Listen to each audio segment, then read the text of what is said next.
Sir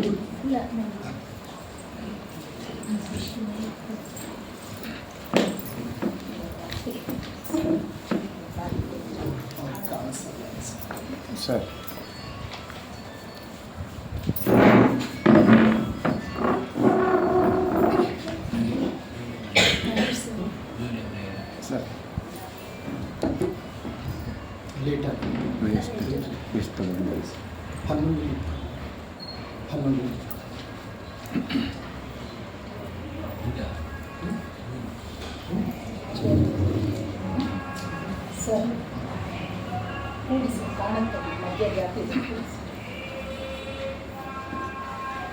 ಪರಮ ಗುರುಗಳನ್ನು ಸ್ಮರಿಸಿ ಸರ್ವರ ಅಂತರಂಗದಲ್ಲಿ ದೇದೀಪ್ಯಮಾನವಾಗಿ ಬೆಳಗುತ್ತಿರುವಂತಹ ಪರಮಾತ್ಮ ಚೈತನ್ಯಕ್ಕೆ ನಮಸ್ಕರಿಸಿ.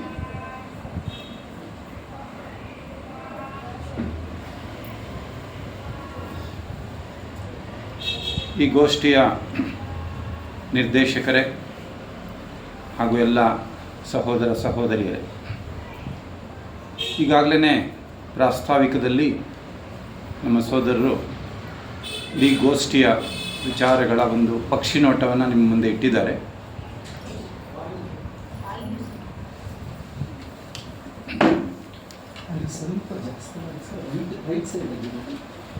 ನಿಮಗೆ ತಿಳಿದಿರೋ ಹಾಗೆ ಈ ದಿನದ ಒಂದು ಧ್ಯೇಯ ವಾಕ್ಯ ಪತಂಜಲಿ ಯೋಗ ಸೂತ್ರಗಳನ್ನು ನಾವು ತಿಳಿದುಕೊಳ್ತಕ್ಕಂಥದ್ದು.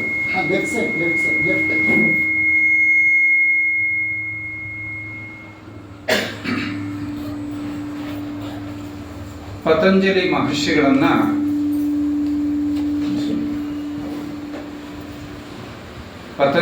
ಮಹರ್ಷಿಗಳನ್ನ ಯೋಗಶಾಸ್ತ್ರದ ಪಿತಾಮಹ ಅಂತಾನೆ ಕರೆದಿದ್ದಾರೆ. ಈಗಾಗಲೇ ಅವರ ಸೋದರ ಹೇಳಿದಾಗ ಇದರಲ್ಲಿ 8 ಅಂಗಗಳು ಬರ್ತದೆ ಎನ್ನುವಂಥದ್ದು. ಸರ್ವೇ ಸಾಮಾನ್ಯವಾಗಿ ಬಹಳಷ್ಟು ಜನ ಯೋಗ ಅಂದ ತಕ್ಷಣನೇ ಬಹುಶಃ ನಮ್ಮೆಲ್ಲರ ಗಮನ ಬರೋದು ಯಾವುದ್ರ ಮೇಲೆ ಮಾತ್ರ? ಆಸನ, ಇನ್ನು ಸ್ವಲ್ಪ ಹೆಚ್ಚಂದ್ರೆ ಪ್ರಾಣಾಯಾಮ. ಇತ್ತೀಚೆಗೆ ಸ್ವಲ್ಪ ಧ್ಯಾನ ಅನ್ನೋ ಪದ ನಾವು ಕೇಳಿಸ್ಕೊಳ್ತಾ ಇದ್ದೇವೆ. ಆದರೆ ಬಹುಶಃ ದುರದೃಷ್ಟನೇ ಏನೋ ಅಂತ ಅನ್ನಿಸ್ತದೆ. ಪತಂಜಲಿ ಯೋಗ ಸಮಿತಿ ಅಂತಾನೆ ಇರುತ್ತೆ ಹೆಸರು. ಅಲ್ಲಿ ನಡೆಯೋದು ಏನು ಅಂತ ಹೇಳಿದ್ರೆ ಕೇವಲ ಆಸನ, ಸ್ವಲ್ಪ ಮಟ್ಟಿನ ಪ್ರಾಣಾಯಾಮ. ಅದಕ್ಕೂ ಹೆಚ್ಚು ಮಹತ್ವ ಇದೆ ಅಂತ ನನಗೆ ಅನ್ನಿಸ್ತಾ ಇಲ್ಲ ನೋಡಿದ ಹಾಗೆ. ಇದು ಹೇಗಾಗ್ತದೆ ಅಂತ ಹೇಳಿದ್ರೆ, ನಾವು ಒಳ್ಳೆ ಒಂದು ಸುಂದರವಾದಂತಹ ದೊಡ್ಡದಾದಂತಹ ಒಂದು ಭವನವನ್ನು ನಿರ್ಮಾಣ ಮಾಡಬೇಕು ಅಂತ ಅಂದುಕೊಂಡಿದ್ದೇವೆ. ಪ್ಲ್ಯಾನ್ ಎಲ್ಲ ಚೆನ್ನಾಗಿ ಹಾಕ್ಸ್ಕೊಳ್ತೀವಿ.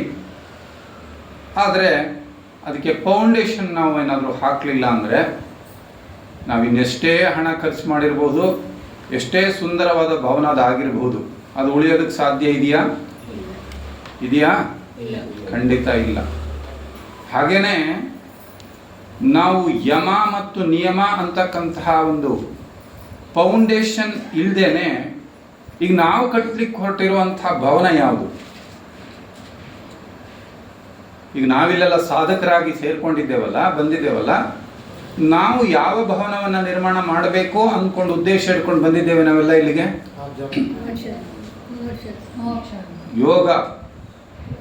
ಯೋಗ ಮಾರ್ಗ ಅಥವಾ ಅಧ್ಯಾತ್ಮ ಸೌಧ, ಅಧ್ಯಾತ್ಮವೆಂಬ ಮಹಾಸೌಧವನ್ನು ನಾವು ಕಟ್ಟಬೇಕು ಅನ್ನುವಂತಹ ಉದ್ದೇಶವನ್ನು ಇಟ್ಕೊಂಡು ನಾವೆಲ್ಲ ಸೇರ್ಕೊಂಡಿದ್ದೇವೆ.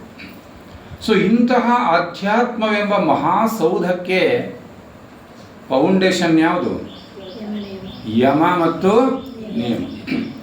ಈ ಯಮ ಮತ್ತು ನಿಯಮ ಅಂತಕ್ಕಂತಹ ಭದ್ರ ಬುನಾದಿ ಇಲ್ಲದೇನೆ ನಾವು ಖಂಡಿತವಾಗ್ಲೂ ಆ ಅಧ್ಯಾತ್ಮವೆಂಬ ಮಹಾಸೌಧವನ್ನು ನಾವು ಕಟ್ಟಲಿಕ್ಕೆ ಸಾಧ್ಯವೇ ಇಲ್ಲ. ಅದನ್ನು ನಾವು ಮೊದಲು ಕರಾರವಕ್ಕಾಗಿ ತಿಳ್ಕೊಂಡು ಬಿಡಬೇಕು. ಇಲ್ಲೇನು ರಾಜಿ ಇಲ್ಲವೇ ಇಲ್ಲ. ಇಲ್ಲಿ ಒಂದು ಮಟ್ಟಕ್ಕಾದರೂ ಕೂಡ ಅದ್ರಲ್ಲಿ ನಾವು ಪರಿಪೂರ್ಣತೆಯನ್ನು ಒಂದೇ ಸಾರಿ ಹೊಂದಿಬಿಡ್ತೀವಿ ಅಂತ ಹೇಳೋದಕ್ಕೆ ಸಾಧ್ಯ ಆಗಲ್ಲ. ಆದರೆ ಅವುಗಳ ಬಗ್ಗೆ ನಮಗೆ ಅರಿವಿರಬೇಕು. ಅವುಗಳ ಬಗ್ಗೆ ತಿಳುವಳಿಕೆ ಇರಬೇಕು. ಯಮ ನಿಯಮಗಳ ಬಗ್ಗೆ ನಮಗೆ ತಿಳುವಳಿಕೆ ಇರಬೇಕು. ಅದನ್ನು ತಕ್ಕ ಮಟ್ಟಿಗಾದರೂ ಕೂಡ ನಾವು ಅನುಷ್ಠಾನ ಮಾಡಲಿಕ್ಕೆ ಪ್ರಯತ್ನ ಮಾಡದೇ ಇದ್ದರೆ ನಾವು ಈ ಅಧ್ಯಾತ್ಮ ಮಾರ್ಗದಲ್ಲಿ ಹೆಜ್ಜೆಯನ್ನು ಇಡೋದಕ್ಕೆ ಸಾಧ್ಯವೇ ಇಲ್ಲ. ಜೊತೆಗೆ ಇನ್ನೊಂದು ಏನು ಅರ್ಥ ಮಾಡ್ಕೊಳ್ಬೇಕಿಲ್ಲಿ ಅಂದರೆ, ಈ ಅಷ್ಟಾಂಗ ಯೋಗದ 8 ಅಂಗಗಳನ್ನು ನಾವು ನೋಡಿದ್ರೆ ಈ ಒಂದೊಂದು ಕೂಡ ಒಂದು ಪ್ರತ್ಯೇಕವಾದ ಅಂಗಗಳೇ ಇವು. ಆದರೆ ಇನ್ನೊಂದು ವಿಶೇಷ ಏನಂದರೆ, ಒಂದನ್ನು ಬಿಟ್ಟು ಇನ್ನೊಂದು ಇಲ್ಲ. They are all interlink. ಒಂದು ಮತ್ತೊಂದಕ್ಕೆ ಸಂಬಂಧಪಟ್ಟಿರುತ್ತದೆ. ನಾನು ಇದಾದ್ಮೇಲೆ ಯಮ ಫಾಲೋ ಮಾಡಿದ ಮೇಲೆ, ಅನುಷ್ಠಾನ ಮಾಡಿದ ಮೇಲೆ ನಿಯಮ ಆದಮೇಲೆ ಆಸನ ಅಂತ ಈಗ ಒಂದಾದ ಮೇಲೆ ಒಂದು ಅಂತ ನಾವು ಅಂದ್ಕೊಳ್ಳೋಂಗಿಲ್ಲ. ಒಂದರ ಜೊತೆಯಲ್ಲಿ ಒಂದನ್ನು ನಾವು ಸಾಧನೆ ಮಾಡ್ತಾ ಹೋಗಬೇಕು. ಇವತ್ತೀಗ ನನಗೆ ಕೊಟ್ಟತಕ್ಕಂತಹ ಒಂದು ವಿಷಯದ ಹಿನ್ನೆಲೆಯಲ್ಲಿ ಮಾತನಾಡಿಕೊಳ್ಳೋದಾದರೆ, ನಿತ್ಯ ಜೀವನದಲ್ಲಿ ಯಮ ನಿಯಮಗಳ ಅನುಷ್ಠಾನ. ಇಲ್ಲಿ ಒಂದು ಯಮ ನಮಗೇನು ಹೇಳ್ತದೆ, ನಿಷೇಧಾತ್ಮಕವಾದದ್ದು, ಯಾವುದನ್ನು ನೀನು ಮಾಡಲೇಬಾರದು ಅನ್ನೋದನ್ನು ಹೇಳ್ತದೆ. ನಿಯಮ ನಮಗೇನು ಹೇಳ್ತದೆ, ಯಾವುದನ್ನು ನೀನು ಅವಶ್ಯಕವಾಗಿ ಮಾಡಲೇಬೇಕು. ಒಂದು ನಿಷೇಧಾತ್ಮಕ, ಮಾಡಬಾರದ್ದು ಯಾವುದು, ಒಂದು ಮಾಡಲೇಬೇಕಾದಂಥದ್ದೇನು. ಈ ಎರಡು ನಮಗೆ ಸರಿಯಾಗಿ ಗೊತ್ತಿರಬೇಕು. ಯಾವುದನ್ನು ಮಾಡಲೇಬಾರದು, ಯಾವುದನ್ನು ಮಾಡಲೇಬೇಕು. ಇದು ಈ ಯಮ ನಿಯಮಗಳಿಗಿರ್ತಕ್ಕಂಥ ವ್ಯತ್ಯಾಸ. ಒಂದು ನಮಗೆ ನೈತಿಕ ನೆಲೆಗಟ್ಟನ್ನು ಒದಗಿಸ್ಕೊಡ್ತದೆ. ಈ ಯಮ ಅಂತಕ್ಕಂಥ ವಿಷಯದಲ್ಲಿ ಬರ್ತಕ್ಕಂಥ ಏನು ವಿಚಾರಗಳಿದೆ ಅದು ನಮಗೊಂದು ನೈತಿಕ ನೆಲೆಗಟ್ಟನ್ನು ಒದಗಿಸಿಕೊಟ್ರೆ, ಈ ನಿಯಮ ಅಂತಕ್ಕಂಥದ್ದು ಯೋಗ ಜೀವನಕ್ಕೆ ಬೇಕಾದಂತಹ ಒಂದು ಶಿಸ್ತನ್ನು ರೂಢಿಸ್ಕೊಳ್ಳಿಕ್ಕೆ ಬೇಕಾಗಿರುವಂತಹ ವಿಷಯಗಳನ್ನ ನಮಗದು ಕೊಡ್ತಾ ಹೋಗ್ತದೆ. ಹಾಗಾಗಿ ಈಗ ನಾವು ಇದನ್ನ ನಿತ್ಯ ಜೀವನದಲ್ಲಿ ಅನುಷ್ಠಾನ ಮಾಡಬೇಕು ಅಂತಾದರೆ ಅವುಗಳ ಒಂದು ವಿಚಾರ ನಮಗೆ ಸರಿಯಾಗಿ ಅರ್ಥ ಆಗಿರಬೇಕು. ಮೊದಲು ನಮ್ಗೆ ಅವುಗಳ ಬಗ್ಗೆ ತಿಳುವಳಿಕೆ ಬರಬೇಕು. ತಿಳುವಳಿಕೆ ಬಂದರೆ ಮಾತ್ರ ಸಾಕಾ? ಮತ್ತೇನಾಗಬೇಕದು ಜೀವನದಲ್ಲಿ? ಅನುಷ್ಠಾನಕ್ಕೆ ಬರಬೇಕು. ಜ್ಞಾನವಿಲ್ಲದ ಕ್ರಿಯೆ, ಕ್ರಿಯೆಯಿಲ್ಲದ ಜ್ಞಾನ, ಬೋತ್ ಆರ್ ಇನ್ಕಂಪ್ಲೀಟ್. ಅವೇನು ಪ್ರಯೋಜನ ಆಗಲ್ಲ. ಜ್ಞಾನವಿಲ್ಲದ ಕ್ರಿಯೆ, ಕ್ರಿಯೆಯಿಲ್ಲದ ಜ್ಞಾನ. ತಿಳುವಳಿಕೆನೇ ಇಲ್ಲದೆ ಇದ್ರೆ ನಾನು ಆಚರಣೆ ಮಾಡೋಕ್ಕಾಗಲ್ಲ. ತಿಳ್ಕೊಂಡಿದ್ದೇನೆ, ಆಚರಣೆ ಮಾಡದೇ ಇದ್ರೆ ಪ್ರಯೋಜನ ಇಲ್ಲ. ಅದು ಎರಡೂ ಕೂಡ ನಮಗೆ ಏನು ಪ್ರಯೋಜನ ಆಗೋದಿಲ್ಲ. ಅದಕ್ಕೆ ಮೊದಲು ಆ ವಿಷಯಗಳೇನು ಅನ್ನೋದನ್ನು ಆಳವಾಗಿ ನಾವು ಅರ್ಥ ಮಾಡಿಕೊಳ್ಬೇಕು. ಅರ್ಥ ಮಾಡಿಕೊಂಡಿದ್ದನ್ನು ಜೀವನಕ್ಕೆ ಅನುಷ್ಠಾನ ಮಾಡೋದಕ್ಕೆ ನಾವು ಹೃತ್ಪೂರ್ವಕವಾದ ಪ್ರಯತ್ನ ಮಾಡ್ತಾ ಹೋಗ್ಬೇಕು ಶ್ರದ್ಧೆಯಿಂದ. ಸೊ ಈಗ ಆ ಎರಡರ ವಿಷಯಗಳನ್ನ ನಾವು ಬಹುಶಃ ಅದನ್ನು ಸವಿಸ್ತಾರವಾಗಿ ತಿಳ್ಕೊಳ್ತೀವಿ ಅಂತ ಹೇಳೋಕ್ಕಾಗಲ್ಲ. ಯಮನಿಯಮ ಎರಡನ್ನೂ ಒಟ್ಟೆ ಒಂದು ಉಪನ್ಯಾಸದಲ್ಲಿ, ಒಂದು 40-45 ನಿಮಿಷದ ಉಪನ್ಯಾಸದಲ್ಲಿ ನಾವು ತಿಳ್ಕೊಳ್ಳೋದು ಕಷ್ಟ. ಆದರೂ ಕೂಡ ಪ್ರಯತ್ನ ಮಾಡೋಣ. ಈಗ ಮೊದಲನೇ ಅಂಗ ಯಾವುದು ಅಂತ ಹೇಳಿದ್ರೆ ಯಮ. ಇದರಲ್ಲಿ ಬರ್ತಕ್ಕಂಥ 5 ಅಂಗಗಳು: ಅಹಿಂಸಾಸ್ತೇಯ, ಅಹಿಂಸಾಸ್ತೇಯ ಬ್ರಹ್ಮಚರ್ಯ ಅಪರಿಗ್ರಹ ಯಮಾಹ. ಅಹಿಂಸಾ ಸತ್ಯ ಅಸ್ತೇಯ ಬ್ರಹ್ಮಚರ್ಯ ಅಪರಿಗ್ರಹ ಯಮಾಹ ಅಂತೇಳಿ. ಅಂದರೆ ಯಮದಲ್ಲಿ ಬರತಕ್ಕಂಥದ್ದು 5 ಅಂಶಗಳು. ಯಾವ್ಯಾವುದದು 5 ಅಂಶಗಳು? ಅಹಿಂಸೆ, ಸತ್ಯ, ಆಸ್ಥೇಯ, ಬ್ರಹ್ಮಚರ್ಯ, ಅಪರಿಗ್ರಹ. ಈ 5 ಅಂಶಗಳು ನಮಗೆ ಯಮದಲ್ಲಿ ಬರ್ತಕ್ಕಂಥದ್ದು. ಈಗ ನಾವು ಈ ಒಂದೊಂದೇ ಅಂಶಗಳನ್ನ ತೆಗೆದುಕೊಂಡು ನಾವು ಪ್ರಸ್ತಾಪ ಮಾಡೋದಾದರೆ, ಹಿಂಸೆ ಅಂದ ತಕ್ಷಣ ನಮಗೆ ಗಮನಕ್ಕೆ ಬರುವಂಥದ್ದು ಏನು? ಹಿಂಸೆ ಅಂದ ತಕ್ಷಣ ನಾವೇನು ಅಂದ್ಕೊಳ್ತೀವಿ? ಹಿಂಸೆ ಅಂದರೆ ಅಹಿಂಸೆ ಅಂದರೆ ಏನು? ಅಹಿಂಸೆ ಅಂದರೆ ಹಿಂಸೆಯನ್ನು ಮಾಡದೇ ಇರೋದು. ಈ ವಿಚಾರಕ್ಕೆ ಬಂದ ತಕ್ಷಣ ನಾವೆಲ್ಲ ಅಂದ್ಕೊಂಡ್ಬಿಡ್ಬೋದಲ್ವಾ, ನಾವೇನು ಯಾವ ಹಿಂಸೆ ಮಾಡೋದಿಲ್ಲ, ನಾವೇನು ಯಾರನ್ನು ಪ್ರಾಣಿಗಳನ್ನ ಕೊಲ್ಲೋದಿಲ್ಲ, ಯಾರು ಮನುಷ್ಯನ ಕೊಲ್ಲೋದಿಲ್ಲ, ನಾವೆಲ್ಲ ಸ್ವಲ್ಪ ಅಹಿಂಸಾ ಮಾರ್ಗದಲ್ಲಿ ಇದ್ದೀವಿ ಅಂತ ಏನಾದರೂ ತೀರ್ಮಾನ ಮಾಡ್ಬೋದಾ? ಮಾಡೋಕ್ಕೆ ಸಾಧ್ಯ ಇದೆಯಾ? ನಮ್ಮ ಸೋದರರು ಮಾಡ್ಬೋದು ಅಂತ ಹೇಳ್ತಿದ್ದಾರೆ. ನೋಡೋಣ ಈಗಾಗಲೇ ನಿಜವಾದ ಅಹಿಂಸೆ ಅಂದರೆ ಏನು. ಇದು ಮೇಲ್ನೋಟದ ಅರ್ಥ. ಅಹಿಂಸೆ ಅಂದರೆ ಹಿಂಸೆ ಮಾಡದೇ ಇರೋದು ಅಂತ ನಾವು ಅರ್ಥ ಮಾಡ್ಕೊಳ್ತೀವಲ್ಲ, ಇದು ಕೇವಲ ಅದರ ಒಂದು ಮೇಲ್ಮೈನ ಅರ್ಥ ಅಷ್ಟೇನೆ.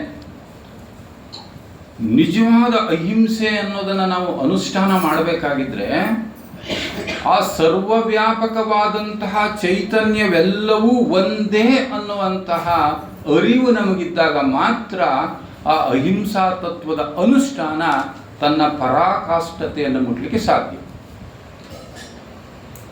ಮೇಲ್ನೋಟದ ಅರ್ಥ ಬಹಳ ಸುಲಭ, ಅಹಿಂಸೆ ಅಂದ್ರೆ ಹಿಂಸೆ ಮಾಡದೇ ಇರೋದಷ್ಟೇ. ಆದರೆ ಆ ಹಿಂಸೆಯ ಆಳಕ್ಕೆ ನಾವು ಇಳಿಬೇಕು ಅಂತ ಹೇಳಿದ್ರೆ, ಅದರ ಅನುಷ್ಠಾನದ ಪರಾಕಾಷ್ಠತೆಯನ್ನು ನಾವು ತಲುಪಬೇಕು ಅಂತಾದ್ರೆ, ಏನು ಈ ಅಭಿವ್ಯಕ್ತ ಚೈತನ್ಯ ಅಂತಕ್ಕಂಥದ್ದಿದೆ ಅದು ಎಲ್ಲವೂ ಕೂಡ ಒಂದೇ ಮೂಲದಿಂದ ಬಂದಿರುವುದು ಅನ್ನುವಂತಹ ಸರ್ವವ್ಯಾಪಕವಾದ ಅರಿವು ನಮಗಿದ್ರೆ ಮಾತ್ರ ನಾವು ನಿಜವಾದ ಅರ್ಥದಲ್ಲಿ ಅಹಿಂಸಾ ತತ್ವವನ್ನು ಅನುಷ್ಠಾನ ಮಾಡ್ತಾ ಇದ್ದೇವೆ ಅಂತೇಳಿ. ಬಹಳ ಸುಲಭವಾಗಿ ನಾವು ಹೇಳ್ತೀವಲ್ಲ, ಅಣುರೇಣು ತೃಣ ಕಾಷ್ಟಗಳಲ್ಲಿ ಭಗವಂತನ ಚೈತನ್ಯ ಅಡಗಿದೆ ಅಂತ ನಾವು ಹೇಳ್ತೀವಿ. ಆ ತತ್ವ ನಮಗೆ ಸರಿಯಾಗಿ ಅರ್ಥ ಆಗಿದ್ರೆ, ಅಣುರೇಣು ತೃಣ ಕಾಷ್ಟಗಳಲ್ಲೂ ಕೂಡ ಭಗವಂತನ ಚೈತನ್ಯವೇ ಇದೆ ಅಂತ ನನಗೆ ಅನಿಸಿದ್ರೆ ನನ್ನ ಜೀವನ ಹೇಗಿರ್ತಾ ಇತ್ತಾಗಾದ್ರೆ. ಈಗ ಇದೆಯಲ್ಲ ನಮ್ಮ ಜೀವನಗಳು ಹಾಗಿರ್ತಾ ಇತ್ತಾ? ನಾವು ಹಿಂಸೆ ಅಂದ ತಕ್ಷಣ ಕೇವಲ ಅದನ್ನ ದೈಹಿಕ ಮಟ್ಟದಲ್ಲಿ ಮಾತ್ರ ನಾವು ಅದನ್ನು ಅರ್ಥ ಮಾಡ್ಕೊಳ್ತಾ ಇದ್ದೀವಿ. ದೈಹಿಕವಾಗಿ ಯಾವುದೇ ಒಂದು ಪ್ರಾಣಿಯನ್ನ ಕೊಲ್ಲದೆ ಇದ್ರೆ, ದೈಹಿಕವಾಗಿ ನಾವು ಯಾರಿಗೂ ಒಂದು ಹಿಂಸೆಯನ್ನು ಕೊಡದೇ ಇದ್ರೆ ಅದಷ್ಟೇ ಅಹಿಂಸೆ ಅಂತ ನಾವು ಅಂದ್ಕೊಂಡು ಬಿಡ್ತೀವಿ. ಖಂಡಿತ ಅದಷ್ಟೇ ನಾವು ಕೇವಲ ಅಹಿಂಸಾ ಮಾರ್ಗದಲ್ಲಿ ನಡೀತಾ ಇದ್ದೇವೆ ಅಂತ ಹೇಳಲ್ಲ. ಅದು ಅಲ್ಲಿ ಹೇಳ್ತಾರೆ, ಇಡೀ ಜೀವ ಚೈತನ್ಯದ ಏಕತೆಯನ್ನು ಗುರುತಿಸಿ ಸಮಸ್ತ ಜೀವಂತ ಪ್ರಾಣಿಗಳ ಬಗ್ಗೆ ನಾವು ಹೇಗೆ ನಡೆದುಕೊಳ್ಳಬೇಕು, ಹೇಗೆ ಅವುಗಳ ಜೊತೆ ವರ್ತಿಸ್ಬೇಕು ಅಂತಕ್ಕಂಥದ್ದನ್ನ ತಿಳ್ಕೊಳ್ಳೋದಿದೆಯಲ್ಲ, ಅದು ನಿಜವಾದ ಅಹಿಂಸೆ ಅಂತ ಹೇಳಿದ್ರೆ. ಈ ಹಿಂಸೆ ಎಷ್ಟು ಮಟ್ಟದಲ್ಲಿ ನಡೀತಾ ಇದೆ, ಎಷ್ಟು ಮಟ್ಟದಲ್ಲಿ ನಡೀತದೆ? ದೈಹಿಕವಾಗಿ, ಭಾವನಾತ್ಮಕವಾಗಿ ಮತ್ತು ಮಾನಸಿಕವಾಗಿ, ಈ ಮೂರು ಮಟ್ಟಗಳಲ್ಲಿ ನಾವು ಹಿಂಸೆಯನ್ನ ಮಾಡದೇ ಇರುವಂಥದ್ದು ನಿಜವಾದ ಅಹಿಂಸೆ ಅಂತ ಹೇಳಿದ್ರೆ. ಈ ಮೂರು ಮಟ್ಟಗಳಲ್ಲಿ ನಮ್ಮಿಂದ ಹಿಂಸೆ ಆಗಬಾರದು. ಈ ಹಿನ್ನೆಲೆಯಲ್ಲಿ ನಾವು ಯೋಚನೆ ಮಾಡಿದ್ದೇವೆ ಯಾವತ್ತಾದ್ರೂ ಅಹಿಂಸೆ ಅಂತ ಹೇಳಿದ್ರೆ ಕೇವಲ ಯಾರಿಗೂ ದಂಡಿಸ್ತಾ ಇದ್ರೆ, ಯಾವುದೇ ಒಂದು ಪ್ರಾಣಿನ ನಾನು ಕೊಲ್ಲಿಲ್ಲ ಅಂದ ಮಾತ್ರಕ್ಕೆ ಅಷ್ಟು ಮಾತ್ರ ಅಲ್ಲ. ಅದರ ಅರ್ಥ ನೋಡಿ, ಆ ಇಡೀ ಅಭಿವ್ಯಕ್ತ ಜೀವ ಚೈತನ್ಯದ ಜೊತೆಯಲ್ಲಿ, ಅಂದ್ರೆ ಒಂದು ಪ್ರತಿಯೊಂದು ಜೀವ ಜಂತುಗಳ ಜೊತೆಯಲ್ಲಿ ಅವುಗಳ ಬಗ್ಗೆ ನನ್ನ ವರ್ತನೆಯಾಗಿದೆ, ನನ್ನ ಮನಸ್ಥಿತಿ ಹೇಗಿದೆ ಅನ್ನೋದಿದೆಯಲ್ಲ, ಅದು ಮುಖ್ಯವಾಗಿರ್ತಕ್ಕಂಥದ್ದು.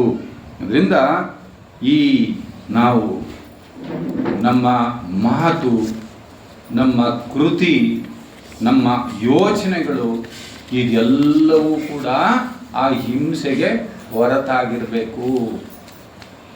ನಿತ್ಯ ಜೀವನದಲ್ಲಿ ಇದು ಅನುಷ್ಠಾನಕ್ಕೆ ಬರಬೇಕು.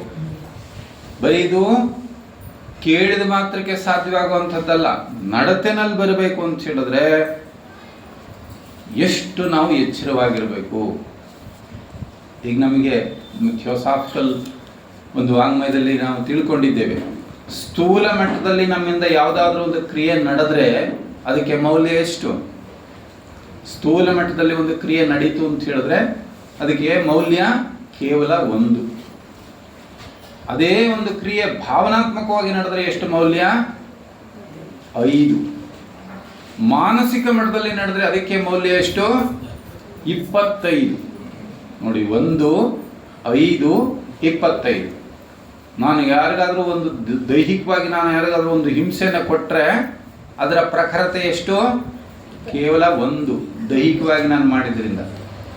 ಭಾವನಾತ್ಮಕವಾಗಿ ಅಥವಾ ನನ್ನ ಮಾತಿನಿಂದ ನಾನು ಯಾರಿಗಾದ್ರೂ ಹಿಂಸೆ ಕೊಟ್ಟರೆ ಅದರ ಪ್ರಖರತೆ ಎಷ್ಟು? 5. ನನ್ನ ಯೋಚನೆಗಳಿಂದ ನಾನು ಯಾರಿಗಾದ್ರೂ ಹಿಂಸೆಯನ್ನು ಕೊಟ್ಟರೆ ಅದಕ್ಕೆ ಪ್ರಖರತೆ ಎಷ್ಟದ್ರದ್ದು? 25.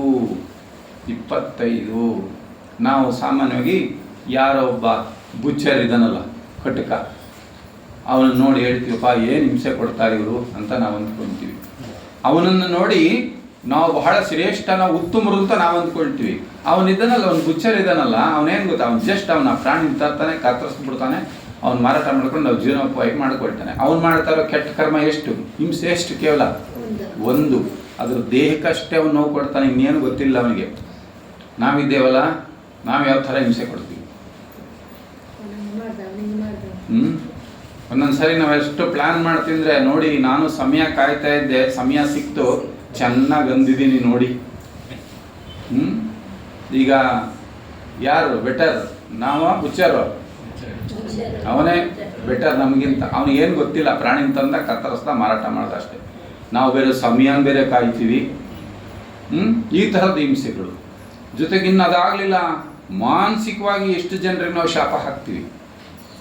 ನನಗೇನಾರು ಯಾರಾದರೂ ಸ್ವಲ್ಪ ತೊಂದರೆ ಕೊಟ್ಟರೆ ಅವ್ರಿಗೆ ಯಾವ್ಯಾವ ರೀತಿ ಶಾಪ ಹಾಕ್ತೀವಿ ನಾವು, ಹಾಕಿದೀವ ಇಲ್ವಾ? ಸೊ ಅದಕ್ಕೆ ಪ್ರಖರತೆ ಎಷ್ಟು? 25. ಈಗ ನಾವು ಕಟ್ಟೋ ಮಾಂಸದ ಅಂಗಡಿಯಲ್ಲಿ ಕಟ್ಕ ಇದ್ದಾನಲ್ಲ, ಅವನು ಹಿಂಸಾತ್ಮಕ, ನಾನು ಮತ್ತು ನೀವು. ಯೋಚನೆ ಮಾಡಿದ್ರೆ ನೋಡಿ, ಅಹಿಂಸೆ ಅನ್ನುವಾಗ ಕಾಯ ವಾಚ ಮನಸ, ನಮ್ಮ ಯಾರಿಗೂ ದೈಹಿಕವಾಗಿ ಆಗಲಿ ಭಾವನಾತ್ಮಕವಾಗಿ ಆಗಲಿ ಮನಸ್ಸಿನಿಂದನೂ ಕೂಡ ನಾವು ಯಾರಿಗೂ ಹಿಂಸೆಯನ್ನ ಕೊಡಬಾರ್ದು. ಅಂದರೆ ಇದನ್ನು ನಮ್ಮ ಅಲ್ಲಿ ಭಾಳ ಮುಖ್ಯವಾಗಿ ಅವರು ಸೇರಿಸಿದ್ದಾರೆ ಸರ್, ಇವತ್ತಿನ ನಿರ್ದೇಶಕರು ಅದನ್ನು ಏನು ಸೇರಿಸಿದ್ದಾರೆ, ನಿತ್ಯ ಜೀವನದಲ್ಲಿ ಅವುಗಳ ಅನುಷ್ಠಾನ, ಯಮನಿಯಮಗಳ ಅನುಷ್ಠಾನ. ಇದು ಕಥೆ ಅಲ್ಲ, ಇದು ಕೇಳಿ ಸುಮ್ಮನಿರೋಂಥದ್ದಲ್ಲ. ಏನು ಮಾಡಬೇಕು ನಿತ್ಯ ಜೀವನದಲ್ಲಿ? ಅನುಷ್ಠಾನಕ್ಕೆ ಬರಬೇಕು. ಅನುಷ್ಠಾನಕ್ಕೆ ಬರಬೇಕು ಅಂದರೆ ನಮ್ಮ ಒಂದೊಂದು ಕ್ರಿಯೆಯನ್ನ, ನಮ್ಮ ಒಂದೊಂದು ಭಾವನೆಯನ್ನ, ನಮ್ಮ ಒಂದೊಂದು ಆಲೋಚನೆಯ ಬಗ್ಗೆ ನಮ್ಗೆ ಏನಿರಬೇಕು? ಎಚ್ಚರ ಇರಬೇಕು. ಎಚ್ಚರ ಇರಬೇಕು. ಆ ಹಿಂಸೆಗೆ ಸಂಬಂಧಪಟ್ಟ ಯಾವ ಒಂದು ಭಾವನೆಯೂ ಕೂಡ, ಒಂದು ಯೋಚನೆಯೂ ಕೂಡ ನಮ್ಮಿಂದ ಹೊರ ಹೊಮ್ಮಬಾರದು. ಅಂತ ಆಲೋಚನೆಯನ್ನು ನಾನು ಈ ಮಾನಸಿಕ ಕ್ಷೇತ್ರದೊಳಗಡೆ ಬಿಡುಗಡೆ ಮಾಡಿದ್ರೆ ನಾನು ನನ್ನಂಥ 100 ಜನ ಹಿಂಸಾತ್ಮಕರನ್ನ ತಯಾರು ಮಾಡ್ತಾ ಇದ್ದೇನೆ ಅಂತ ಅದರ ಅರ್ಥ. ಒಂದು ಅಂತ ಭಾವನೆಯನ್ನು ನಾನು ಬಿಡುಗಡೆ ಮಾಡಿದ್ರೆ ಅಂಥ ಎಷ್ಟೋ ಜನ, 100 ಜನರನ್ನು ನಾನು ಸೃಷ್ಟಿ ಮಾಡ್ತಾ ಇದ್ದೇನೆ ಅಂತ. ಹಾಗಿರೋದ್ರಿಂದ ಇವತ್ತು ಪ್ರಪಂಚದಲ್ಲಿ ಇಷ್ಟೊಂದು ಹಿಂಸೆ, ಕ್ರೌರಿಗಳು ನಡೀತಾ ಇರ್ತಕ್ಕಂಥದ್ದು. ನಾವು ಕೂಡ ಕಾಂಟ್ರಿಬ್ಯೂಟ್ ಮಾಡ್ತಾ ಇದ್ದೀವಿ. ಅದಕ್ಕೆ ನಮ್ಮದು ಕೂಡ ಕಾಂಟ್ರಿಬ್ಯೂಷನ್ ಇದೆ. ಪ್ರಪಂಚದಲ್ಲಿ ನಡೀತಾ ಇರ್ತಕ್ಕಂಥ ಹಿಂಸೆಗಳಿಗೆ ನಮ್ಮ ಕಾಂಟ್ರಿಬ್ಯೂಷನ್ ಕೂಡ ಇದೆ. ಅದಕ್ಕೆ ಎಷ್ಟು ನಾವು ಎಚ್ಚರವಾಗಿರ್ಬೇಕಪ್ಪ ಅಂತ ಹೇಳಿದ್ರೆ ಅಷ್ಟು ಎಚ್ಚರವಾಗಿರ್ಬೇಕು. ಥಿಂಕ್ ಬಿಫೋರ್ ಯು ಇಂಕ್ ಅಂತ ಒಂದು ಮಾತಿದೆ. ಅದು ನನ್ನ ಆಧ್ಯಾತ್ಮಿಕ ಕ್ಷೇತ್ರದಲ್ಲಿ ಅದನ್ನು ಇನ್ನೊಂದು ಸ್ವಲ್ಪ ಚೇಂಜ್ ಮಾಡಿದ್ವಿ. ಅದನ್ನು ಥಿಂಕ್ ಬಿಫೋರ್ ಯು ಇಂಕ್ ಸಾಮಾನ್ಯ ಮಟ್ಟದಲ್ಲಾದರೆ, ಇನ್ನು ನಮ್ಮ ಸಾಧಕರ ಮಟ್ಟದಲ್ಲಿ ಥಿಂಕ್ ಬಿಫೋರ್ ಯು ಥಿಂಕ್ ಅಂತ. Think before you think.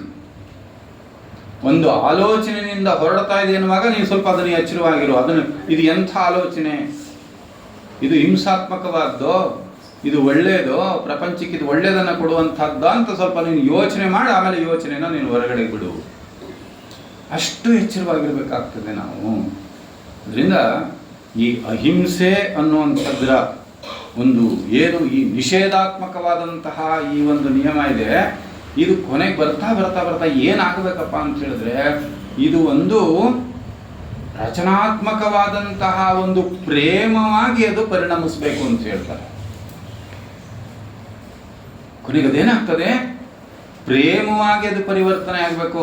ಅಂತಹ ಪ್ರೇಮಕ್ಕೆ 2 ಮುಖಗಳು ಅಂತ ಹೇಳ್ತಾರೆ. ಆ ನಿಷೇಧಾತ್ಮಕವಾದ ಆ ಪ್ರಕ್ರಿಯೆ ನಮ್ಮಲ್ಲಿ ಅದು ಕರಗತ ಆಗ್ತಾ ಆಗ್ತಾ ಅದು ಒಂದು ಪರಿಪೂರ್ಣ ಪ್ರೇಮವಾಗಿ ಹೊರ ಹೊಮ್ಮುತ್ತದೆ. ಅಂತಹ ಪ್ರೇಮಕ್ಕೆ 2 ಮುಖಗಳು. ಯಾವುದದು 2 ಮುಖಗಳು ಅಂತ ಹೇಳಿದ್ರೆ, ಒಂದು ಸಕಲ ಜೀವರುಗಳಲ್ಲೂ ಮೃದುತ್ವದಿಂದ ಕೂಡಿದ ಒಂದು ಕರುಣೆ. ಸಕಲ ಜೀವಿಗಳೆಲ್ಲರಲ್ಲೂ ಕೂಡ ಮೃದುತ್ವದಿಂದ ಕೂಡಿದ ಒಂದು ಕರುಣೆ, ಅದರ ಒಂದು ಮುಖ, ಆ ಪ್ರೇಮದ ಮುಖ. ಅಂತಹ ಕರುಣೆ ನಮ್ಮದಾಗುವುದಾದರೆ ಸೇವೆ ಅದರ ಇನ್ನೊಂದು ಮುಖ. ನನ್ನಲ್ಲಿ ಪ್ರೇಮ ಇದೆ ಅಂತ ಆದರೆ ಅದಕ್ಕೆ ಇದು 2 ಮುಖ. ಒಂದು ಮೃದುತ್ವದಿಂದ ಕೂಡಿದ ಕರುಣೆ, ಮತ್ತೊಂದು ಸೇವೆ. ಇದೆರಡರಲ್ಲಿ ಯಾವುದಿಲ್ಲದೆ ಇದ್ರೂ ಕೂಡ ಅದು ಇನ್ಕಂಪ್ಲೀಟ್. ದಯವಿಲ್ಲದ ಧರ್ಮ ಅದಾವುದಯ್ಯ ಅಂದರು ಶರಣರು. ಅದಕ್ಕೆ ಇಲ್ಲಿ ನಾನು 2 ವಿಷಯಗಳನ್ನ ಪ್ರಸ್ತಾಪ ಮಾಡಬೇಕಾಗಿದೆ. ಯಮ ಮತ್ತು ನಿಯಮಗಳು ಸ್ವಲ್ಪ ಮುಂದಕ್ಕೆ ಓಡಬೇಕು ಇವಾಗ. ಈ ಅಹಿಂಸೆಯ ಪರಾಕಾಷ್ಠತೆ ಹೇಗಿರುತ್ತೆ ಅಂತೇಳಿ ಪತಂಜಲಿಗಳು ಬಹಳ ಅದರ ಸಿದ್ಧಿಯನ್ನು ಕೂಡ ಹೇಳ್ತಾರೆ ನಮಗೆ. ಅದರ ಸಿದ್ಧಿಯ ಸ್ಥಿತಿ ಹೇಗಿರುತ್ತೆ ಅಂತೇಳಿ, ಅಹಿಂಸಾ ಪ್ರತಿಷ್ಠಾಯಾಂ ತತ್ಸನ್ನಿಧೌ ವೈರತ್ಯಾಗ ಅಂತ ಹೇಳ್ತಾರೆ. ಅಹಿಂಸಾ ಪ್ರತಿಷ್ಠಾಯಾಂ ತತ್ಸನ್ನಿಧೌ ವೈರತ್ಯಾಗ. ಯಾರಲ್ಲಿ ಅಹಿಂಸೆ ಅಂತಕ್ಕಂಥದ್ದು ಸುಪ್ರತಿಷ್ಠಿತವಾಗಿರ್ತದೋ ಅಂಥವರ ಸಾನ್ನಿಧ್ಯದಲ್ಲಿ ವೈರತ್ವವೇ ಮಾಯವಾಗುವುದು ಅಂತ ನೋಡಿ. ಅದರ ಪರಾಕಾಷ್ಠತೆ ಹೇಗಿದೆ ಅಂತ ಹೇಳಿದ್ರೆ ನಾವು ನೋಡ್ತೇವೆ, ಬೇಕಾದಷ್ಟು ಎಕ್ಸಾಂಪಲ್ಸ್ ನೋಡ್ತೀವಿ. ಅಂಗುಲಿಮಾಲ ಬುದ್ಧನ ಜೀವನನ ನೋಡ್ತೇವೆ. ಶೃಂಗೇರಿಗೆ ಹೋಗಿದ್ರೆ ನಾವ್ಯಾರಾದರೂ ಆ ಶೃಂಗೇರಿಯ ಏನು ಆ ತುಂಗಾ ನದಿ ತೀರದಲ್ಲಿ ಒಂದು ಸಣ್ಣ ಕಲ್ಲುಗಳನ್ನು ನಿಲ್ಲಿಸಿ ಒಂದು ಪುಟ್ಟ ದೇವಾಲಯ, ಅದು ದೇವಾಲಯ ಅಂತ ಅನಿಸೋದೇ ಇಲ್ಲ, ಅಲ್ಲಿ 2 ಸಣ್ಣ ಕಲ್ಲುಗಳಿದ್ದಾವೆ. ಅದರ ಇತಿಹಾಸನ ಕೇಳಿದ್ರೆ ಯಾರಾದರೂ ಹೇಳ್ತಾರೆ. ಏನಿದು ಅಂದರೆ ಶಂಕರಾಚಾರ್ಯರ ಸಂದರ್ಭದಲ್ಲಿ ಒಂದು ಕಪ್ಪೆ ಪ್ರಸವ ವೇದನೆಯನ್ನು ಅನುಭವಿಸ್ತಾ ಇದೆ. ಸುಡು ಬಿಸಿಲಿನಲ್ಲಿ ಪ್ರಸವ ವೇದನೆಯನ್ನು ಅನುಭವಿಸ್ತಾ ಇದ್ರೆ ಪಕ್ಕದಲ್ಲಿ ಹೋಗ್ತಾ ಇದ್ದಂಥ ಒಂದು ಸರ್ಪ ಆ ಕಪ್ಪೆಯ ವೇದನೆಯನ್ನು ನೋಡಿ ಅಲ್ಲಿ ಎಡೆಯನ್ನು ಬಿಚ್ಚಿ ಅದಕ್ಕೆ ನೆರಳನ್ನು ಮಾಡಿತು ಅಂತ ಹೇಳಿ. ಕಪ್ಪೆ ನೋಡಿದ ತಕ್ಷಣ ಏನು ಮಾಡಬೇಕಾಗಿತ್ತು? ಹಾವು ನುಂಗಬೇಕಾಗಿತ್ತು. ಅದರಲ್ಲಿ ಏನು ನಡೀತು? ಅದಕ್ಕೆ ಎಡೆ ಮಾಡಿ ನಿಂತು.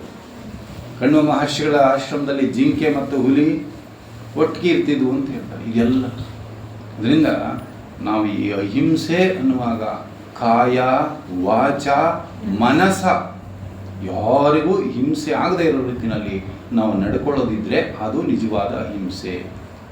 ಇದನ್ನು ದಿನನಿತ್ಯ ಜೀವನದಲ್ಲಿ ಅನುಷ್ಠಾನಕ್ಕೆ ಬರಬೇಕು ಅಂದರೆ ಎಚ್ಚರ ಇರಬೇಕು. ನಮಗೆ ಪ್ರತಿಯೊಂದು ಸಂದರ್ಭದಲ್ಲೂ ಎಚ್ಚರ ಅಂತಕ್ಕಂಥದ್ದು ಇರಬೇಕಾಗ್ತದೆ. ಇನ್ನು ಸತ್ಯ. ಸತ್ಯ ಸತ್ಯ ಅಂದರೆ ಏನು? ಸುಳ್ಳು ಹೇಳದೆ ಇರೋದು. ನಾವು ಸ್ವಲ್ಪ ಮಟ್ಟಿಗೆ ಇದನ್ನು ನಡ್ಕೋತಾ ಇದ್ದೀವಿ ಅಂತ ಅನಿಸುತ್ತಲ್ವ ನಮಗೆಲ್ಲರಿಗೂ?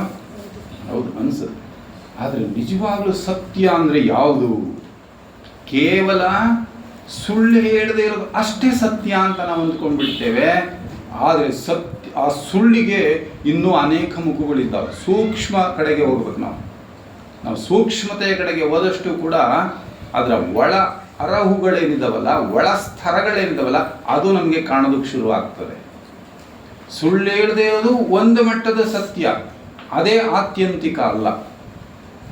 ಉತ್ಪ್ರೇಕ್ಷೆಗಳು ಇದಾವ ನಮ್ಮಲ್ಲಿ ಇಲ್ವಾ? ಉತ್ಪ್ರೇಕ್ಷೆಗಳಿಲ್ವ ನಮ್ಮಲ್ಲಿ? 2 ಅರ್ಥ ಬರುವಂಥ ಮಾತುಗಳು ಇದ್ದಾವ ಇಲ್ವ? ನಾವನ್ನೆಲ್ಲ ಮಾತಾಡ್ತೀವೋ ಇಲ್ವೋ? 2 ಅರ್ಥ ಬರೋ ಥರ ಉತ್ಪ್ರೇಕ್ಷೆ ಮಾಡುವಂಥದ್ದು, ಇದು ಕೂಡ ಸತ್ಯಕ್ಕೆ ವಿರೋಧವಾದದ್ದು. ಸಾಮಾನ್ಯವಾಗಿ ನನಗೆ ಬೇಡದೇ ಇರತಕ್ಕಂಥ ಯಾವುದೊಂದು ಸಂದರ್ಭ ಅಥವಾ ಯಾವುದೋ ಒಂದು ಅಪಾಯದಿಂದ ನಾನು ತಪ್ಪಿಸ್ಕೊಳ್ಬೇಕು ಅಂದರೆ ಸಾಮಾನ್ಯ ಮನುಷ್ಯನಿಗಿರುವಂಥ ಬಹಳ ಒಳ್ಳೆ ಉಪಾಯ ಅಂದರೆ ಯಾವುದು? ಬಹಳ ಒಳ್ಳೆ ಉಪಾಯ ಯಾವುದು? ಅಷ್ಟೇ. ಯಾಕೆ ಬರಲಿಲ್ಲ? ಅವತ್ತು ನನಗೆ ಸ್ವಲ್ಪ ಹುಷಾರೇ ಇರಲಿಲ್ಲ. ಆ ಹುಷಾರಿದ್ರೂ ಸರಿ, ಇಲ್ಲದ್ರೂ ಸರಿ. ನೋಡಿ, ಉತ್ಪ್ರೇಕ್ಷೆಯೂ ಕೂಡ ಸುಳ್ಳು ಅಂತ ಹೇಳ್ತಾರೆ. ಒಬ್ಬ ಸಾಧಕನ ಜೀವನದಲ್ಲಿ, ಸಾಮಾನ್ಯ ಮನುಷ್ಯನ ಜೀವನದಲ್ಲಿ ಬೇಡ, ನಾವು ಒಬ್ಬ ಸಾಧಕನ ಜೀವನದಲ್ಲಿ ಉತ್ಪ್ರೇಕ್ಷೆಯೂ ಕೂಡ ಸುಳ್ಳು. ಲೆಟ್ಬಿಟ್ರ್ ಅವರು ತುಂಬ ಚೆನ್ನಾಗಿ ಹೇಳ್ತಾರೆ ಒಂದು ಕಡೆ. ಹೆಂಗೆ ಅಂದರೆ, ಎಷ್ಟು ಎಚ್ಚರವಾಗಿರ್ಬೇಕು ಸಾಧಕ ಅಂದರೆ, ಎಲ್ಲೋ ಒಂದು ಕಡೆ ಹೋಗಿರ್ತೀವಿ, ತುಂಬ ಜನ ಇರ್ತಾರೆ ಅಂತ ಇಟ್ಕೊಳ್ಳೋಣ. ತುಂಬ ಜನ ಇದ್ರು ಅಂತ ಹೇಳ್ಬಿಡಿ ಸಾಕು. ಅಯ್ಯೋ ಅಯ್ಯೋ ಏನು ಜನ ಅಂದರೆ, ಮರಳು ಹಾಕಿದರೆ ಮರಳು ಕೆಳಗಡೆ ಬೀಳ್ತಾ ಇರಲಿಲ್ಲ. ಸಾಧಕರಾಗಿಂತ ಮಾತಾಡಬೇಡಿ ಅಂತ. ಬೇಸಿಗೆ ಬಿಸಿಲಿದೆ, ಬಿಸಿಲಿತ್ತು, ತುಂಬ ಬಿಸಿಲು ಅಂತೇಳಿ ಅಯ್ಯೋ ಅಯ್ಯೋ ಬೆಂಕಿ ಜಡ. ನಾನು ಯಾಕೆ ಸ್ವಲ್ಪ ಡೈಲ್ಯೂಟ್ ಮಾಡ್ತಾ ಇದ್ದರೆ, ನಿತ್ಯ ಜೀವನದಲ್ಲಿ ಇವುಗಳ ಅನುಷ್ಠಾನ ಅಂತ ಹಾಕಿರೋದು ನಾವು ಕೇಳೋ ಸ್ವಲ್ಪ ಡೈಲ್ಯೂಟ್ ಮಾಡಿ ಹೇಳಲೇಬೇಕಾದ್ರೆ ನಿಜವಲ್ಲ ಅದರ ಆ ಮಟ್ಟಕ್ಕೆ ನಾವು ಯೋಚನೆ ಮಾಡಿದ್ರೆ ಬಹಳ ಕಷ್ಟನೇ ಇದೆ ಅವೆಲ್ಲ. ಈ ಥರದ್ದೆಲ್ಲ ಯಾರೋ ಸ್ವಲ್ಪ ಕೋಪ ಜಾಸ್ತಿ ಇದೆ ಅಂದರೆ ಅಯ್ಯೋ ಅಯ್ಯೋ ಅವನ ದೂರ್ವಾಸ. ಇದೆಲ್ಲವೂ ನಿಮ್ಮನ್ನು ಅಸತ್ಯದಲ್ಲಿ ಲೀಡ್ ಮಾಡ್ತಾ ಇದೆ. ಸ್ವಲ್ಪ ಕೋಪ ಜಾಸ್ತಿ ಸಾಕಷ್ಟು ಸಾಕು, ಇಷ್ಟು ಸಾಕು. ಇವೆಲ್ಲ ನಮ್ಮ ಜೀವನದಲ್ಲಿ ನೋಡಿ ಅನುಷ್ಠಾನಕ್ಕೆ ಬರಬೇಕು. ನಾವು ಈ ಥರ ಉತ್ಪ್ರೇಕ್ಷೆ ಬರುವಂಥ ಮಾತುಗಳನ್ನ ಆಡೋಂಗಿಲ್ಲ. ಇನ್ನೂ ಕೂಡ ಕಾಯ ವಾಚ ಮನಸ ಸತ್ಯವಾಗಿರಬೇಕು. ನಮ್ಗೆ ಇದರಲ್ಲಿ ಒಂದು ಅರ್ಥ ಆಗ್ಬೋದು. ಕಾಯ ವಾಚ ಮನಸ ಸತ್ಯವಾಗಿರೋದು ಅಂದರೆ ಹೇಗೆ? ಕಾಯದಿಂದ ಸತ್ಯವಾಗಿರೋದು ಹೆಂಗೆ? ವಾಚ ಸತ್ಯ ಒಪ್ಕೋಬೋದಪ್ಪ, ಅಂದರೆ ಮಾತಿನಲ್ಲಿ ಸತ್ಯನ ಹೇಳು ಒಪ್ಕೋಬೋದು. ಕಾಯದಲ್ಲಿ ಸತ್ಯ ಹೇಳೋದು ಹೆಂಗೆ? ಮಾನಸಿಕವಾಗಿ ಸತ್ಯ ಹೇಳೋದು ಹೆಂಗೆ? ಪ್ರಶ್ನೆ ಬರುತ್ತಾ? ಈಗ ಸತ್ಯ ಅಂದರೆ ವಾಚ, ಸರಿ ಗೊತ್ತಾಗುತ್ತೆ. ಕಾಯ ವಾಚ ಮನಸ ಸತ್ಯವಾಗಿರೋದು ಹೇಗೆ? ಮಾಡೋ ಕೆಲಸ ನಮಗೆ ಶರೀರಕ್ಕೆ ಮಾಡೋ ಕೆಪಾಸಿಟಿ ಇರುತ್ತೆ.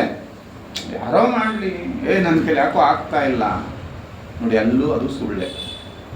ವಾಚ ಇನ್ನೇನು ಅದು ಬಿಡಿ, ಅದು ನಮಗೆಲ್ಲ ಅಭ್ಯಾಸ ಆಗ್ಬಿಟ್ಟು ಚೆನ್ನಾಗಿ ಹೇಳ್ತೀವಿ, ಗೊತ್ತು ಆಗುತ್ತೆ ಅದು ನಮಗೆ ಸ್ವಲ್ಪ. ಇನ್ನು ಮನಸ ಸತ್ಯವಾಗಿರೋದು ಅಂದರೆ ಹೇಗೆ?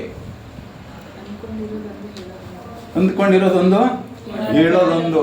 ಒಳಗಡೆ ಯಾಕೆ ಬರ್ಬೇಕು, ಇವ್ರಿಗೇನು ಬರ್ಬೇಕಾ ಯಾವಾಗ ಬರಬೇಕು ಅಂತ ಏನು ಗೊತ್ತಾಗಲ್ಲ ಇವ್ರಿಗೆ ಅಂದ್ಕೊಂತಿರೋದು. ನೀವು ಬಂದಿದ್ದು ತುಂಬ ಸಂತೋಷ ಆಯಿತು.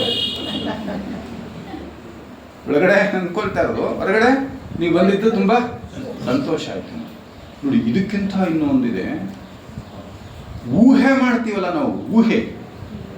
ಫಾರ್ ಎಕ್ಸಾಂಪಲ್, ನಾನು ಹೋಗ್ತಾ ಇದ್ದೀನಿ ದಾರಿನಲ್ಲಿ, ನನಗೆ ಸ್ವಲ್ಪ ಆಗದೆ ಇರೋರು ಯಾರೋ ಒಂದಿಬ್ಬರು ಅಲ್ಲಿ ರಸ್ತೆನಲ್ಲಿ ನಿಂತ್ಕೊಂಡು ಮಾತನಾಡ್ತಾ ಇದ್ದಾರೆ. ನಾನು ಆ ಸಮಯಕ್ಕೆ ಸರಿಯಾಗಿ ಅಲ್ಲಿ ಪಾಸ್ ಆಗ್ತೀನಿ. ಅವರೇನೋ ನಗ್ತಾ ಇದ್ದಾರೆ, ಅವರಿಬ್ರು ಮಾತಾಡ್ಕೊಂಡು ನಗ್ತಾ ಇದ್ದಾರೆ. ನಾವು ಏನು ಯೋಚನೆ ಮಾಡ್ತೀವಿ?